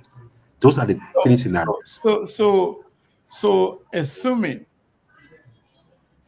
we have a huge turnout, the worst case scenario, 33% will put Mr. Cummings at minimum of 300,000 votes or more. There will be over 300,000. If let's say if you have huge turnout, right? Now you're going to turn this interview into a strategic session, into an analytical session. Because I'm a strategist anyway. I follow election. You want me to give you free analysis and strategy to my opponents? No, I don't want you to do that. But okay, okay, just a yes or no question. Okay. You think Mr. Cummings will be able to accumulate at least 250,000 votes to 300,000 in Montserrado? I believe very strongly we will. The stars are aligning. We hope they continue to align. We are confident that they will align, and we are confident that Mr. Cummings will attain more than the number you're saying. And we have to. Montserrado is still our priority. We're going to win Montserrado. Let me tell you the places we're going to win. Our clear pathway to victory. That was going to be my next question, but we'll go ahead. I was going to tell you, because the reason why we're going to be my next question, I was going to tell you, assuming that you get 250,000 votes or more in Montserrado, how much more do you need to make it to the first round? To the second round, if you take a first place. And where are you going to get those votes from? Siku, I will load the first part of your question because I will not give my people free analysis. That's fine. But I will tell you, we will win Montserrado County. We will win Grand Bassa County. I'm very confident about that. We will win Grand Bassa County. We are going to win Maryland County this time around. Mr. Cummings is going to win Maryland County. We're going to win River G County. We're going to come first or second in Grand Jida County. I can assure you that one. We're going to compete. That means you will win it. If you're going to come first, okay, first you'll be winning, and second will be not winning it. Okay. If you don't win it, you'll come second in Grand Jida. Okay. Yeah. In Bond County, we are going to compete very, very seriously. I'm confident because the work that we've done in Bond County. You think you come second in Bond County? There's a high possibility that we could become second. As it is right now, Bond County, we have succeeded in turning Bond County into a battleground. If you were to ask us 6 months ago or a year ago, before I got on board or before this campaign team got on board as Team Cummings, Mr. Cummings was not even in the conversation in Bond County. He was not. Mm-hmm. The conversation in Bond County was the CDC and the UP. In UP. But we have succeeded in now changing that narrative. You cannot talk about the politics of Bond County and not mention Mr. Cummings in that conversation as one of the forces in Bond County. We are happy with that. we will continue to make grounds in Bond County. And there is a possibility, a high possibility, that we will be amongst the first two in Bond County. But like I say again, Bond County is still a battleground. And realistically, it's a battleground between the CDC, ourselves, and the UP. But we're going to do well in Bond County, which gives us confidence. We are going to probably win Kidman County. I can tell you that with confidence, we will win Kidman County. We are going to compete in Bombay County. I can tell you that for sure. Lofa County is going to be an open game. It's going to be a challenge, but we're going to do our best in Lofa County. Okay, we are going to compete seriously in Nima County, and of course Makibi. So I can tell you, Sekou, So Nima has about 200 to 300,000 votes, registered voters. We know maybe if 75% turnout, we should be expecting probably 280, 275,000 votes in there up for grab. So of that, you think the CPP can get at least 50,000 votes in Nima? Are you there? Nima County is a vote-rich county. Yeah. We know it's going to be a tough fight in Nima County. What we have succeeded in doing in the last 6 months, and I must say, thanks to the team in Nima County, some of which have recently resigned, but that team is solid. That replacement has been readily sought. We have been able to consolidate in Nima County because we were aware that Nima County was going to be a serious eye for all of the parties. So I can tell you, Sekou, and this is not politics I'm playing. Seriously speaking, we have done considerable work in Nima County, and I'm confident that we will have our fair share of Nima County. We may not win Nima County, And but you we'll get have at our fair least share. can you get at least 50,000 votes off of all the hundreds of thousands votes there? Can you get at least 50,000? In Nima County, Yeah.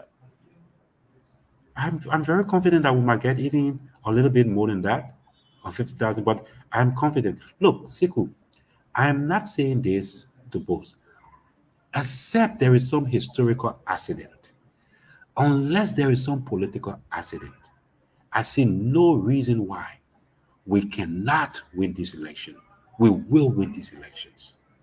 We will win these elections. We are calling on our partisans. That's why we are spending most of our time. You know, we gave people Huawei. The way we started the elections, people were confused. But it was part of our strategy. We own our strategy. We determine where we want to emphasize. So where pay we your, own, want to prioritize. pay your own calculus. Pay your own calculus. Do you think how many votes will any campaign need in order to make it to the second round? To be in the first round, to be number one. Best case scenario, like I said, you look at historical trends. And if you were to look at historical trends, 2005, 2011, 2017 are the three most recent elections after our civil war.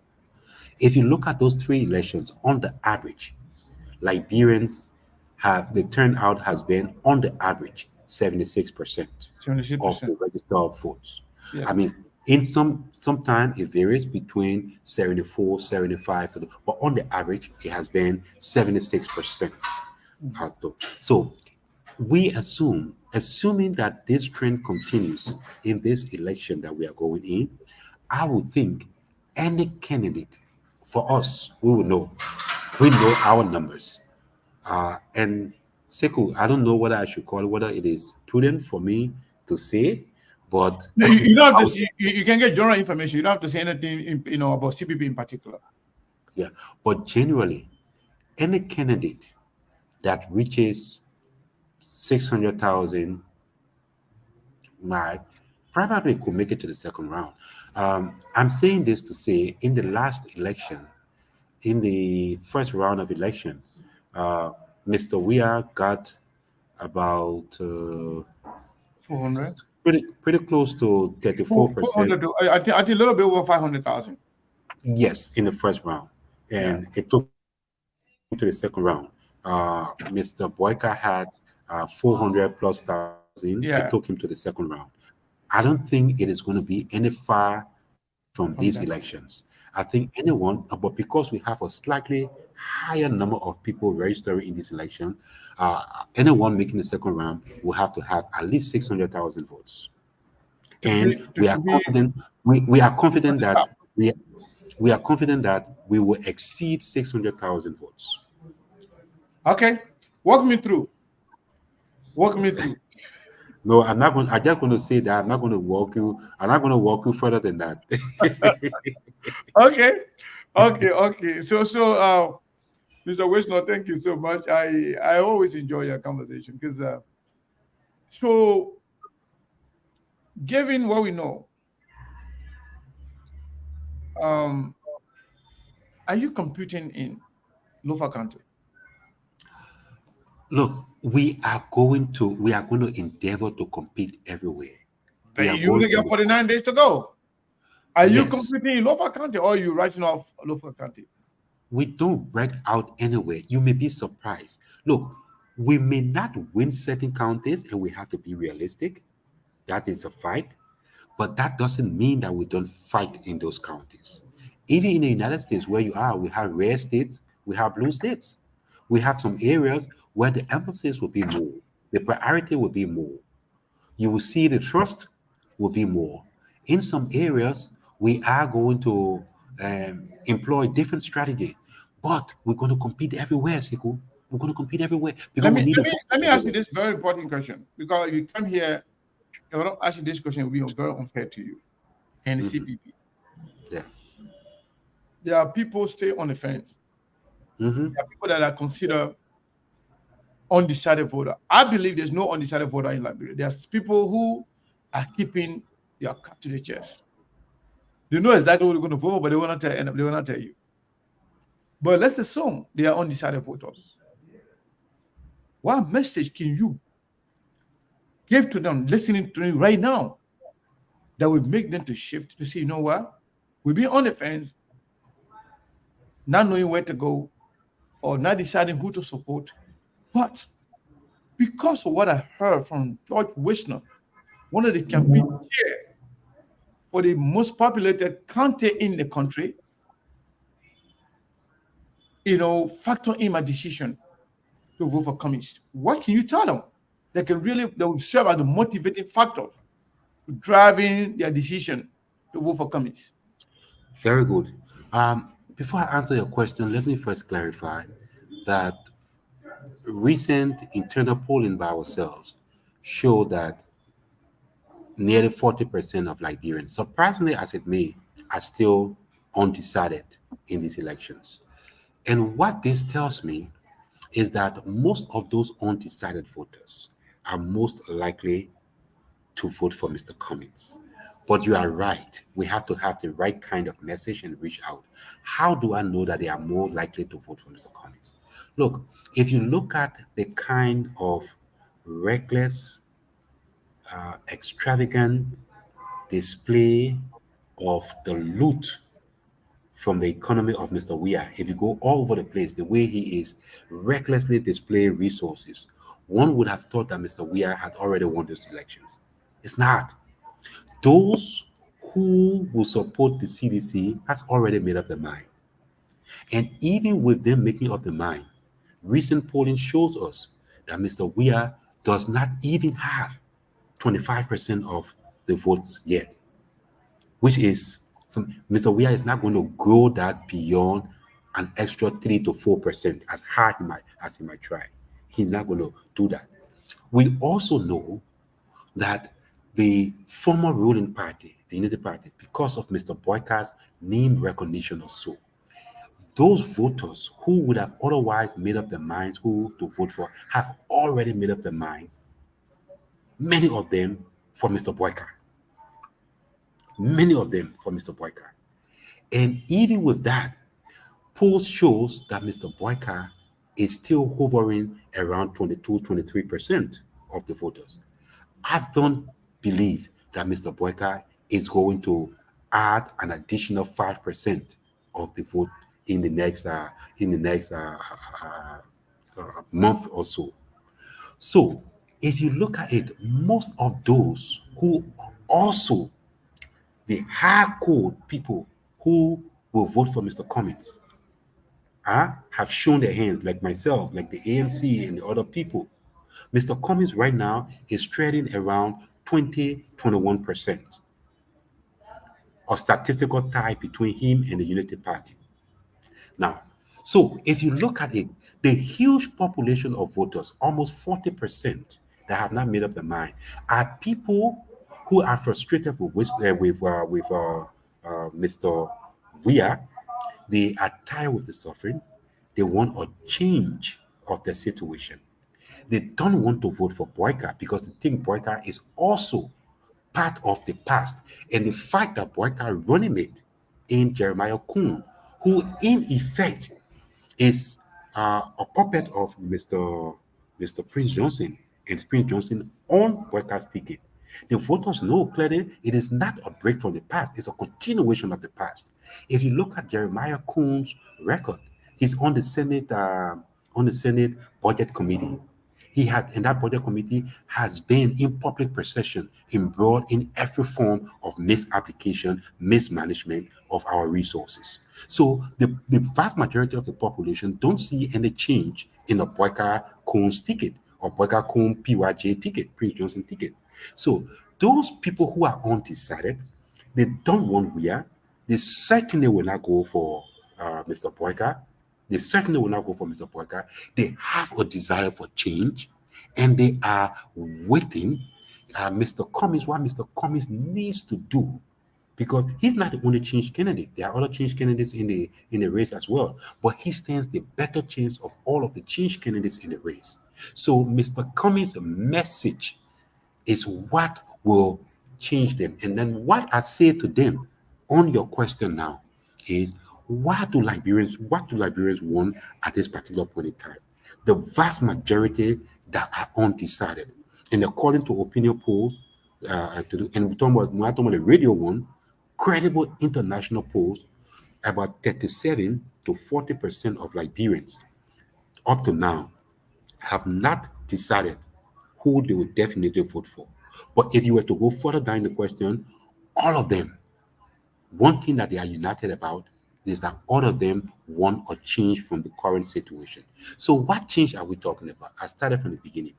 The first priority for all Liberians is the economy. Who can change this thing around? Look, you go up, you come down. Liberia problem at this stage is not a political problem. It is an economic problem, Sekou. It is an economic. People are hurting in this country. Schools are coming to open. Many parents don't know where to even get tuition for the children. Many high school students, people coming from out of college every year, thousands of them, no opportunity for job. Civil servants that are on the payroll, this government recklessly punish them by slicing their salaries and reducing them to poverty. These people are looking for way to make it, to regain their disposable income. Businesses are shrinking because of the heavy tax burden, because of the bad business environment and rule of law. Now, the person who represents that change is Mr. Cummings. How do we know it? Because of the prescription that Mr. Cummings has. Number one, when it comes to turning the economy around and providing jobs, Mr. Cummings has been very clear that the panacea, the solution, is a private sector driven growth. It's the how we do it. Yes, we need to create the jobs. We need to build the roads. We need to expand electricity. We need to fix the school system and everything. Mr. Cummings, it's easy to say that. But the question is, how do you do it? And one of what he said is that you do it through expanding the private sector. Because only the private sector that can absorb the huge labor force that is floating everywhere. And Because of his experience working in the private sector with Coca-Cola, his interaction, his network with global CEOs, some of the best companies in the world, he is in the position to bring those people their capital and their technology to help expand the private sector. But he is saying that our solution is not just foreign direct investment, and I will come to it. He is saying that Liberians will have to expand the domestic private sector. And one of the problems in expanding the private sector in Liberia has been the access to finance. Borrowing cost is high. Market women cannot expand their businesses because they cannot access loan from the bank. Mr. Cummings is saying, in the first 100 days of my administration, I'm going to try to solve this problem by making the banking sector liquid, by the government intentionally putting in $20 million to reduce the cost of living. I'm going to follow that up by also collaborating with the private sector to build capacity of these businesses to be able to access finance. Now, he's saying to do this, I'm going to put women entrepreneurs at the center, at the core of the private sector, domestic private sector growth and expansion. And why is this important? This is important because immediately, if you help these women entrepreneurs to grow their businesses, these market women, it impacts readily their household income because women are at the center of managing the household finances, of feeding the children, of sending the children to school. So if their businesses grow, their disposable income at home will grow. So that's the strategy. Now, the question is, it still doesn't answer what about these thousands of young people coming from out of university. Obviously, the job market cannot absorb them. It's going to take us some time to grow the private sector. So Mr. Cummings is saying, you know what, for you young people of Monserrado County and other counties, we know you constitute more than 65% of the population. One of the things that he said he will do is to introduce what we call the National Youth Service Corps. That National Youth Service Corps, there are two ways to implement it. And I can say this with confidence because it was piloted under Madam Salif. And guess what? I was one of those who wrote that policy statement. Yeah. Mr. Wilson, let me not cut you off. Due to Because my time, mouth flowing now. yeah, I know. Due to time constraint, I don't want you to be caught off guard on the radio because I want you to give more of your expose while we stay on the radio. Right now, we have about 4 minutes on the radio, so we may not be able to take calls today because you came in halfway of the show. Yeah. We already have exhausted 1 hour already. Now you came in, just for 45 minutes after the news bulletin. So we may not be able to take calls today. So I want you to make maximum use of your 4 minutes on the radio. But you and myself will stay here. We'll continue on the show for as long as you are available, because it's up to you. So, Sekou, so I want you to. I won't pay for your show time tomorrow because I want the radio, the thing with Yeri. Many Liberians don't have the data on it to do. They listen to the radio. Just tell me I will pay for your time tomorrow. I will put everything aside tomorrow. I'll be home. But you have never been available for full time on the show. You're always busy doing something. I'm giving you always my word. If you're not home, you always busy. I'm giving you no. You not put me in Zico, and this thing is very important. We will pay for your time tomorrow. I want it on the radio. This thing I'm saying is very, very important. It goes far and wide. Okay. I want you to use the last 3 minutes while you're still on the radio, while they're here. And then tomorrow, but tomorrow we have a program tomorrow. Maybe you can come on Thursday. Because I promise you have a program tomorrow? Okay. Yeah, I have a schedule tomorrow. We promise some young people, they are also CPP people, but they only come once a week. And it's Wednesday. I promise that everyone I can give you my word. I can give you my word, and the listening public listening to me now, and they will be prepared to come on Thursday. I will be on time and we'll go full time. Yeah, that will be the strict 2 hours on the radio. Straight 2 hours. Now you can ask all the questions you want to ask. I'll be ready. Okay. So Mabel, I know Mr. Wishner love talking to the people, but Yes. he doesn't want to talk to just the people on Facebook. He wants to talk to people that are also listening on the radio. So we don't have enough time for him to. Actually, the man was on the floor, man. The man was going. Not myself. I didn't want to, In but fact, I the man didn't is saying, we reached the end of our time there. And then the man can't be on the radio. I don't want that. seriously. Yeah, the man always available, but just that because of the campaign. So yeah, so George, I don't know. You said Thursday or Wednesday? Which one is it? Thursday. Tomorrow we're gonna have the young people, the youth.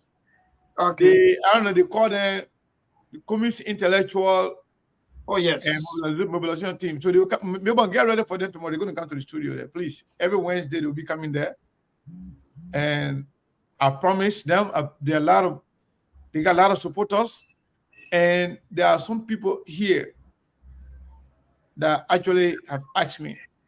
They are not paying me. I must add, they are not paying me, but they asked me to be in support of the SKTV, but they asked me to make sure that we make room for those young people, because they can speak to each other, they can understand each other, they know how to encourage each other to support. They want the language. Yeah. So every Wednesday, the young people will be here. So Mr. Wishner will be back here on Thursday. I promise you, will be home for you to be on Thursday. And if you decide, not for no if I'll be here. No, let me say, if you decide to change from Thursday, then you can come on the weekend where you'll be with Steve. I will be here, maybe I will not be here, but Steve is the one always be here on weekend, Saturday and Sunday in Melbourne. So, but I'll be here on Thursday. I'll be here on Thursday. So that's it. We gotta go. Thank you so much, George. We've really been talking, and that's so magnificent. So we'll say good night from N Radio. I don't know where are you exactly. Which part of Liberia are you? But I know you're right here in Liberia. The man must have somewhere. He must have. Yes. The man run away. You talk about where the man is. The man run away. Yeah, Liberia big. So maybe the man somewhere is for the corner. By the way, say good night. Thank you so much. Thank you so much. So, folks, we got 3 more minutes to the 2 hours mark. Within 2 hours, we will leave. But if you care to call in to discuss some of the things we talk about today, yeah, I only have 3 minutes to go. Maybe you will not take calls today. But it was nice being here with you guys. I will end with where I stopped before Mr. Wishner came in. Okay, let me take this call. Brazilian Monk. What's up, Siku? What are you doing, my brother? How you doing? How are you? Man, the man Wishner was ready for what we call a slow stick. Yeah. When you end the wall, just keep coming up, like you just do it effortlessly. That's where he was. He was reaching. And this show, we subscribe to idea. We don't play the tribal sentiment thing. This is what we call policy prescription. And that's why Wishner will go into details. Right? Coming has to offer the Liberian people. Mm-hmm. I don't care about Joseph Baga personal story, how he slept. Joseph Baga played the dog raper politics. He does it in a very unique way. He's making an appeal. He wants that sympathetic vote. I told you, the reason they want to make this thing a 2-horse race, so that both sides doesn't have nothing to run on. Georgia cannot run on Thursday. Georgia is already incompetent. And Joseph Baga is running the sympathetic vote. So you will not hear nothing detailed from them. You will not hear no new ideas. You will not hear about policy prescription. And that's exactly what Wishner was doing. You want to make sure he's on the show so he can go in detail. And like I said, I told folks, the young people, they are almost 65% of the overall population. Those are the people that are going to decide this election. And they are the ones that got the most time to spend on the planet. So any mistake they make, they will feed it the most. Most of the time we don't say it. The young people, you got more time to spend on this planet. So if you make a mistake today, you will live forever the longest tomorrow. So this election is in your head. Like you said, those young guys will be coming to show again tomorrow. They will be making a case for the CPP, and I guess you guys can encourage them to make the case because they can relate to their own. They are the same age group. They got the same lifestyle, so it's easy for them to talk to their colleagues than the older person. So it's a nice show, and that's why I made 1 or 2 times for the day. I was enjoying waking up, but unfortunately, we couldn't continue with him. I know, my brother. Thank you so much. So let me take this caller here. 763 number last 40 3519. Yes, Sekou, how you doing? I'm okay. What is your name and where are you calling from? Yes, Sekou, how you doing? Sis Benedict. I'm calling. I think your voice is going in and out. We're not hearing everything. Yeah, Benedict Brown calling from California. Yes, Mr. Wisner made mention of the, he was quoted a stat. And from what he quoted, we are at a statistical dead heat. In a very close election, every vote, counts. And if that's true, then, my question to him, I wish he would stay on. He's coming on Thursday. He's coming on Thursday, yes. But then they're reaching out to their adversaries, because if Kwame wins, he was the president for everybody. No matter whether he had adversaries or not, he would still be the president. And a closely contested election, you have to reach out to every Liberian, no matter which situation you guys were in. So I will hope that he could do more reaching out to the jurists. You made a passing comment the other day, seemingly apologizing, for what happened. Yeah, but he made mention of Ellen Johnson Sirleaf, and he did not directly apologize to Cummings or anybody else. He only said, he regretted not listening to those people. Yeah, but whether it was direct or indirect, right? Yeah, but for I agree with you, but for what transpired, my brother, if you actually want to be taken seriously, you should be direct and apologize to Mr. Media and to apologize to Mr. Cummings for what he did. So the public can have it on record. Let's pretend that he did not. I think, our guys should still reach out to his former adversaries or his adversaries, because, yeah, it makes sense. It's politics. It makes sense. I agree with you. Thank you. Right. Yeah, thank you so much. Sure. Prince? Yeah. Brazilian won't be your time, man. Always. Man. I may be blocking my number. I know what's going on. Yeah, he can be blocking my number. I know what I do. Right now, I'm signing up for a new phone plan right now. Yeah. Because mom can be blocking me. Yeah, so what's going on, man? We're about to leave now. Yeah.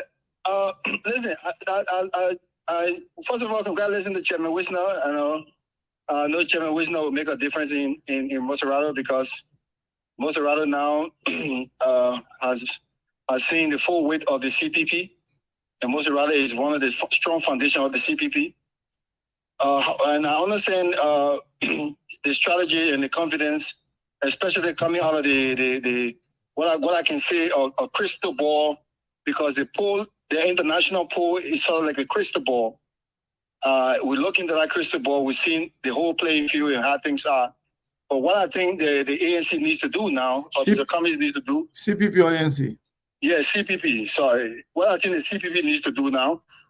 Cummings have done the whole thing. It's almost when in the farm you break it. Cummings have break the entire farm now, burning everything now, even playing the rice.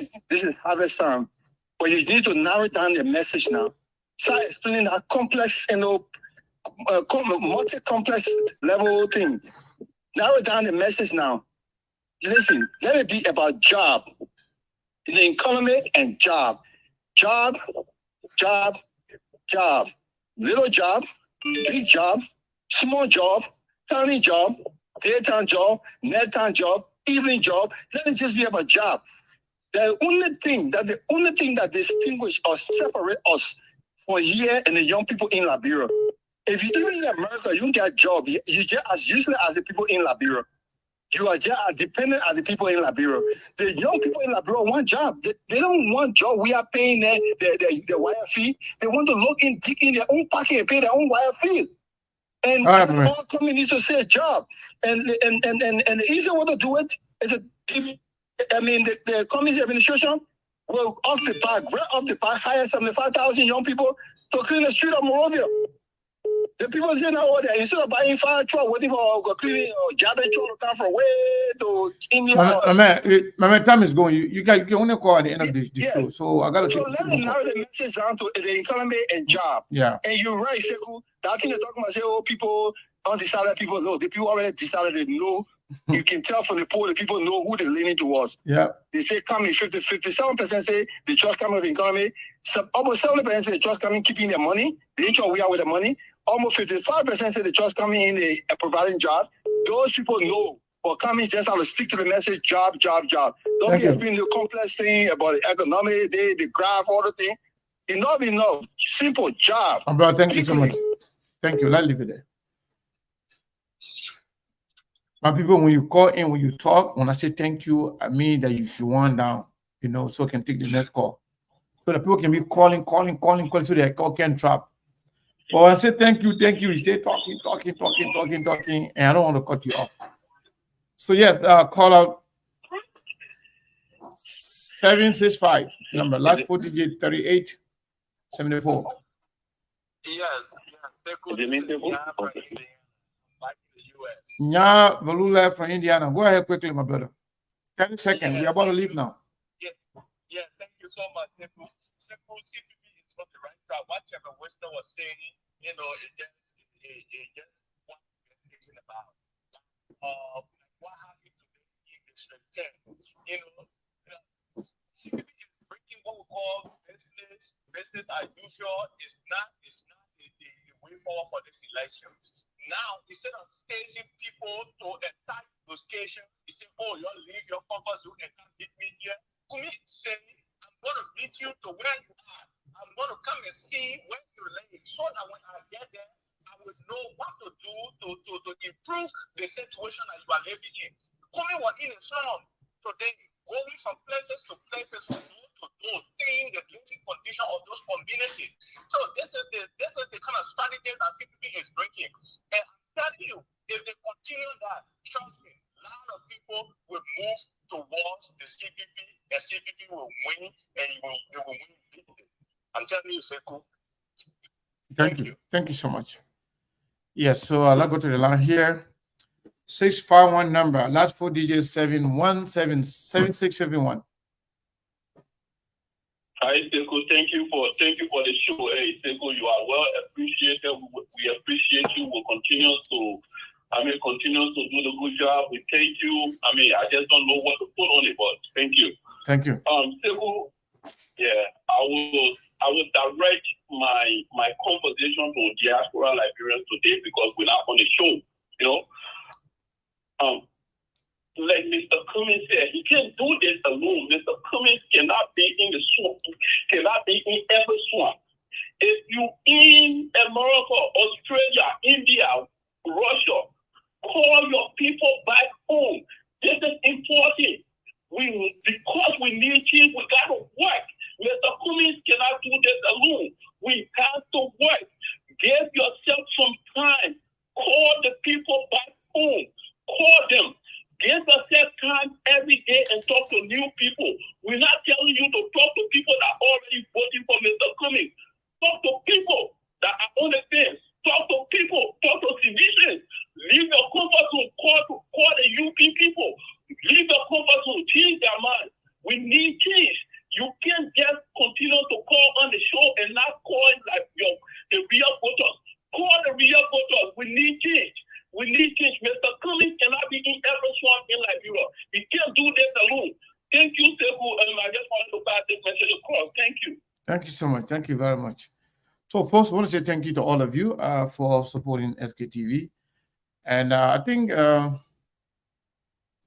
Yeah, it was this person that always supported SKTV. Joseph Conto sent $15 to SKTV. I think that is the only person today.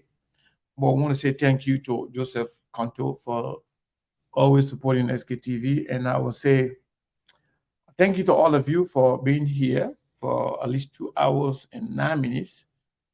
That was a very interesting show. You know, I'm going to end where I stopped earlier. You know, some of these people, they think they are smart, but they are not smart enough. They try to use what we call reverse psychology. They come here, oh, Sekou is a troublist. Sekou is a troublist. No. I'm giving you your own medicine. I'm giving you your own medicine. I'm fighting against tribalism. But you think when you come here and say Sekou is a troublist, then that way, make me to be quiet. You cannot bully me into submission. No. I'm well seasoned and cook. Well seasoned and cook. You guys are a bunch of tribalists, tribal bigot, divisionists that are supporting Joseph Boakai. So whenever we point to Joseph Boakai's behavior, tribalistic behavior, you all go amok, you all go crazy, and then you come here to talk trash. Yes, indeed, Joseph Boakai is a tribalist. Majority of supporters, not all of them, majority of supporters are tribalists. And majority of people that are supporting Joseph Boakai, they are supporting him based on tribal line, on country line, as to which country you from or which party you from. But almost all of them know that Joseph Boakai is not up to the task. They know that the man is old. They know that the man is not well. They know that the man cannot do the job. They know that the man has no new idea. They know it. That's why when you criticize Jowea, they get angry. Joseph Boakai, they get angry. They get angry when you criticize Joseph Boakai. Even if you go right now and write something good about comments or anything about Jowea, they will still come there and insert Joseph Boakai name inside. They will still come there. Even you go, you write your personal stuff right now about something personal that got nothing to do with any politics, they will come and start preaching Joseph Boakai name there. Because for some of them, Joseph Boakai is equal to Liberia. If you don't support Joseph Boakai, you're not supporting Liberia. If you don't like Joseph Boakai, that means you don't like Liberia. That means you're not patriotic. That false sense of entitlement, that delusional posture, thinking that you own Liberia or you better than everybody else in Liberia. That's why you Joseph Boakai get me president. It's going to be tough for you guys. And unfortunately for you, you got nobody there. All the young people in the Unity Party, they believe that they are not competent enough to run for anything. Where in the world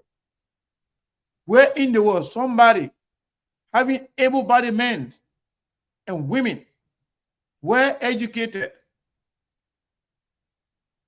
become a bunch of cowards who need to hide behind one helpless old man who cannot keep himself awake? You got to inject the man to take him out. They make him even sit for interview without sleeping. You know the man is not well.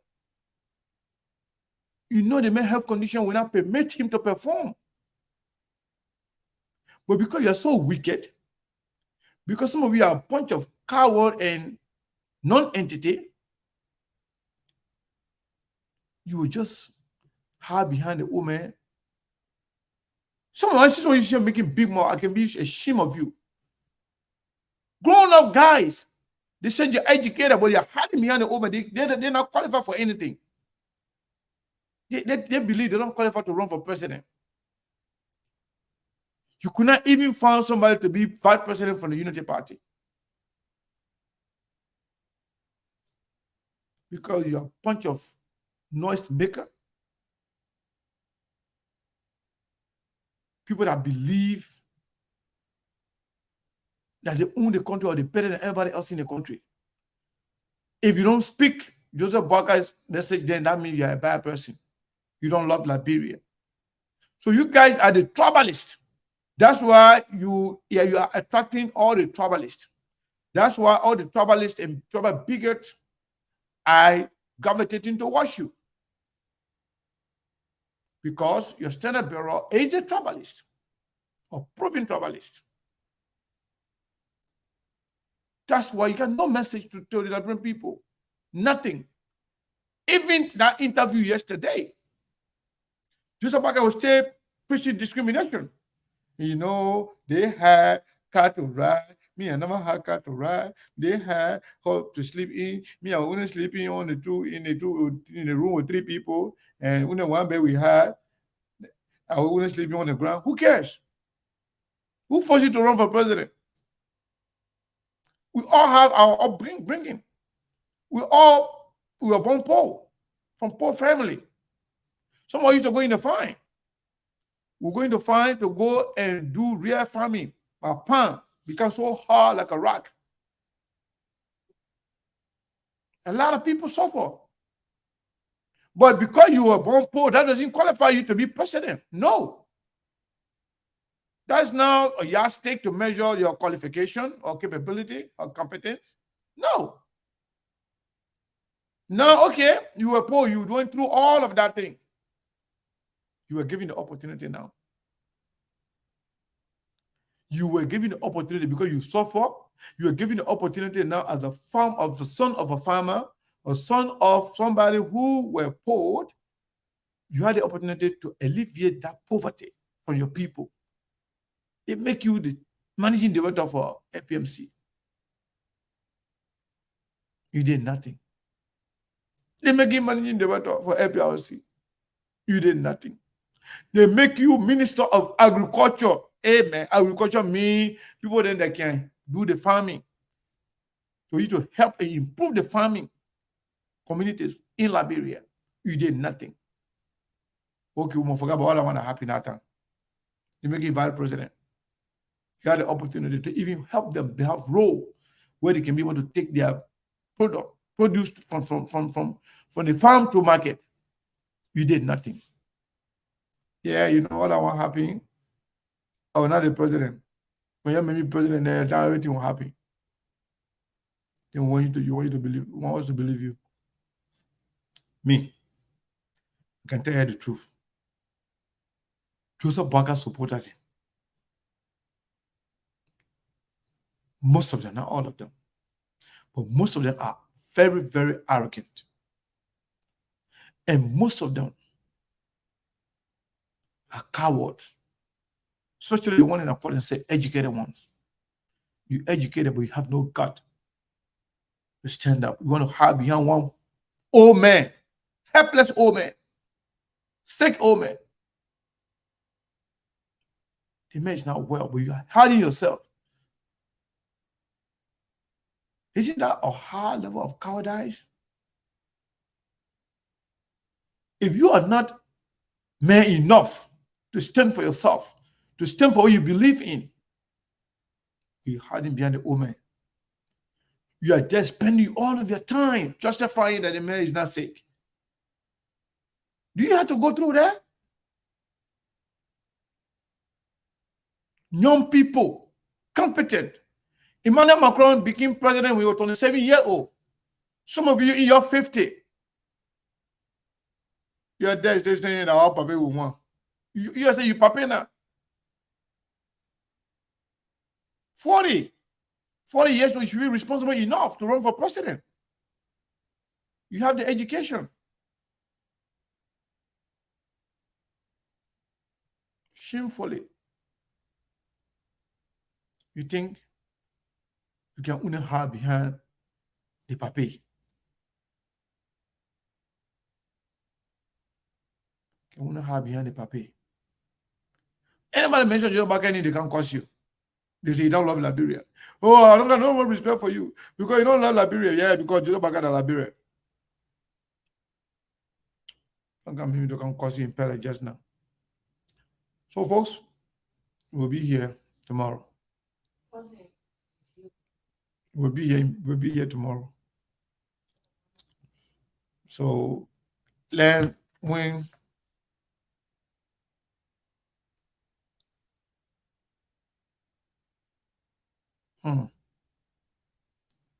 Hold on one second. Something.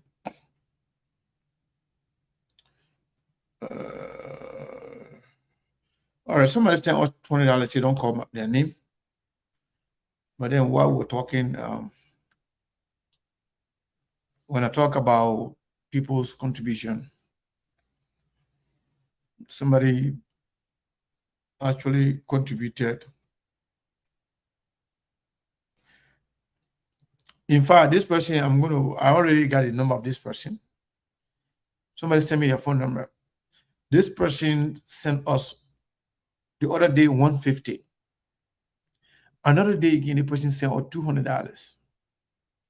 And today, I want to talk about contribution. The person just sent us $200. I'm going to call the person today and have their permission to call their name and appreciate them in public. If they say no, fine. But I'm going to call the person later on today to tell them thank you. That person sent us $200 through Zelle. We appreciate you so much. One of the ladies who is a key supporter of those Kumi's intellectual mobilization team, she told me that this person is also one of the supporters of that team, or one of the key brain behind that team. And the person continued to support SKTV without even, saying anything to us. But I personally will call that person today and tell them thank you. The reason why I'm not calling the name, because I want the person permission to say, no public can come on in public. Some people can help us. They will always say, we want to support you guys, but I don't want my name up there. Some for political reasons, some for family reasons. Some people just want to be up there, but they always support. But for us, I will not sweep it on the carpet. No, that's not commission, my friend. This is not commission. This person here is a different person, different name. If the person permit, I will call their name here one day, but it's not commission. Because you are here, you are not supporting, then you say anybody support other than commission. No, that's not commission. The person is a ageable and responsible person. And it's a male too. We have some female too that can support us. And they will say, don't tell anybody, and don't say anything. But for us, we just believe that when people support SKTV, we got to come to let our fans know that people, as person, are doing X, Y, and Z. So you can have the courage to support, or if you don't support, you can also appreciate those people that are doing it. Because they encourage us every day to come here and do a piece of work for the Liberian people. Thank you so much. That's why I always like to look at the account before I can close. I already said I was leaving, but I had to go back to check again if there was anything there. So that's how I saw those two contributions. Somebody sent $20 and somebody sent $200. I want to say thank you. We appreciate you. Yeah, so the person just coming late, man. You just coming late. You say you come to our committee again. We have the show about committee yesterday. We'll do it again next week, Monday. And then the next day we'll do for Bagai. Who is Bagai? Bagai the troublist. Bagai the divisionist. Bagai the squanderer. Bagai the squanderer. Bagai who say they will squander opportunity. Bagai who doesn't talk about anything. And the reason why they don't want Bagai to take a lot of interview? because they believe Baka will always drop the ball. Baka will always drop the ball. You know, I'm picking Prince Master quite laughing because I called Power the title, give all the title then to Joseph Baka. Baka the squanderer, Baka the troublist, Baka the divisionist. I will leave it there, man. You get mad at me, you get tired. Me, I can just tell the truth. I don't hate the puppy, but I'm just using descriptive adjective to describe his behavior. Yeah. I see you, man. But I love all of you, though. Even the one that can cost me for Joseph Baka Bini. I love you guys. Trust me. People who are not active, I don't like them. I want people to be active. So now I'm deleting inactive people then, you know, on my page. There's a song they call Badenya by Kalfala Kante. There is a song came and sang the song. And remade the song. His song is called Kemo Kante. That's one of my lovely songs. I know some of you can't understand it, but the song is about brotherhood and sisterhood, family, to hold together regardless of what. But I love the song. Some of you will like it.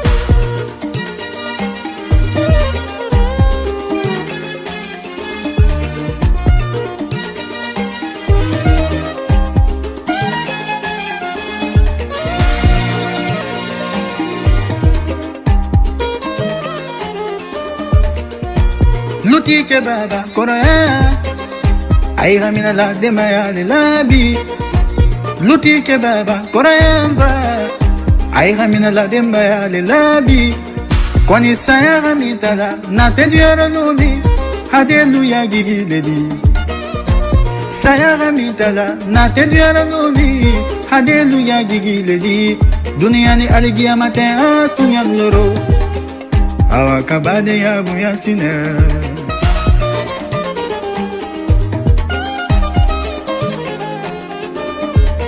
Imae kono ya gikela yiri bolonnedi yiri temo gigi didioro Sobo ya gikela ula baledi ula temo gigi difa Moni fi ya gikela wolo dennedi deye mo gigi ledi Dunia ni haligi amata tuyandoro Anyi silamba dengani na dunia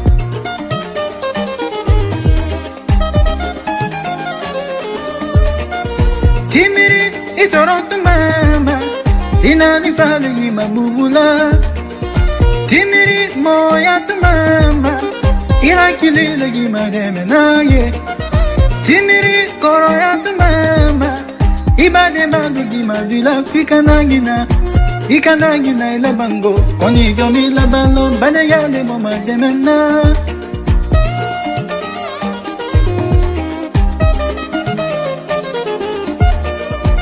Koba sabali dunyaro Wole bade yade salale Koba sabali dunyaro Wole bade yade tununale Mosoko Nima nyumba soro ye bade yade salale Nafuluko Nima kankilila ye bade yade tununale Duko kuma Naluma ke konya adala bankele maubanke bedi warangini awutumangi kabade ya bunya sinebi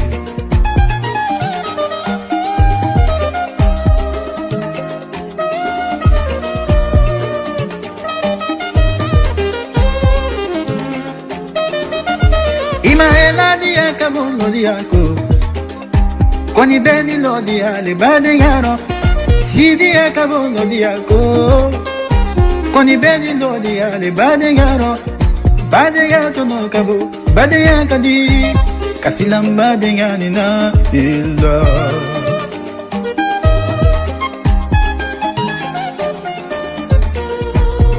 anye badenya yasine tonya e badenya liro kafo anye badenya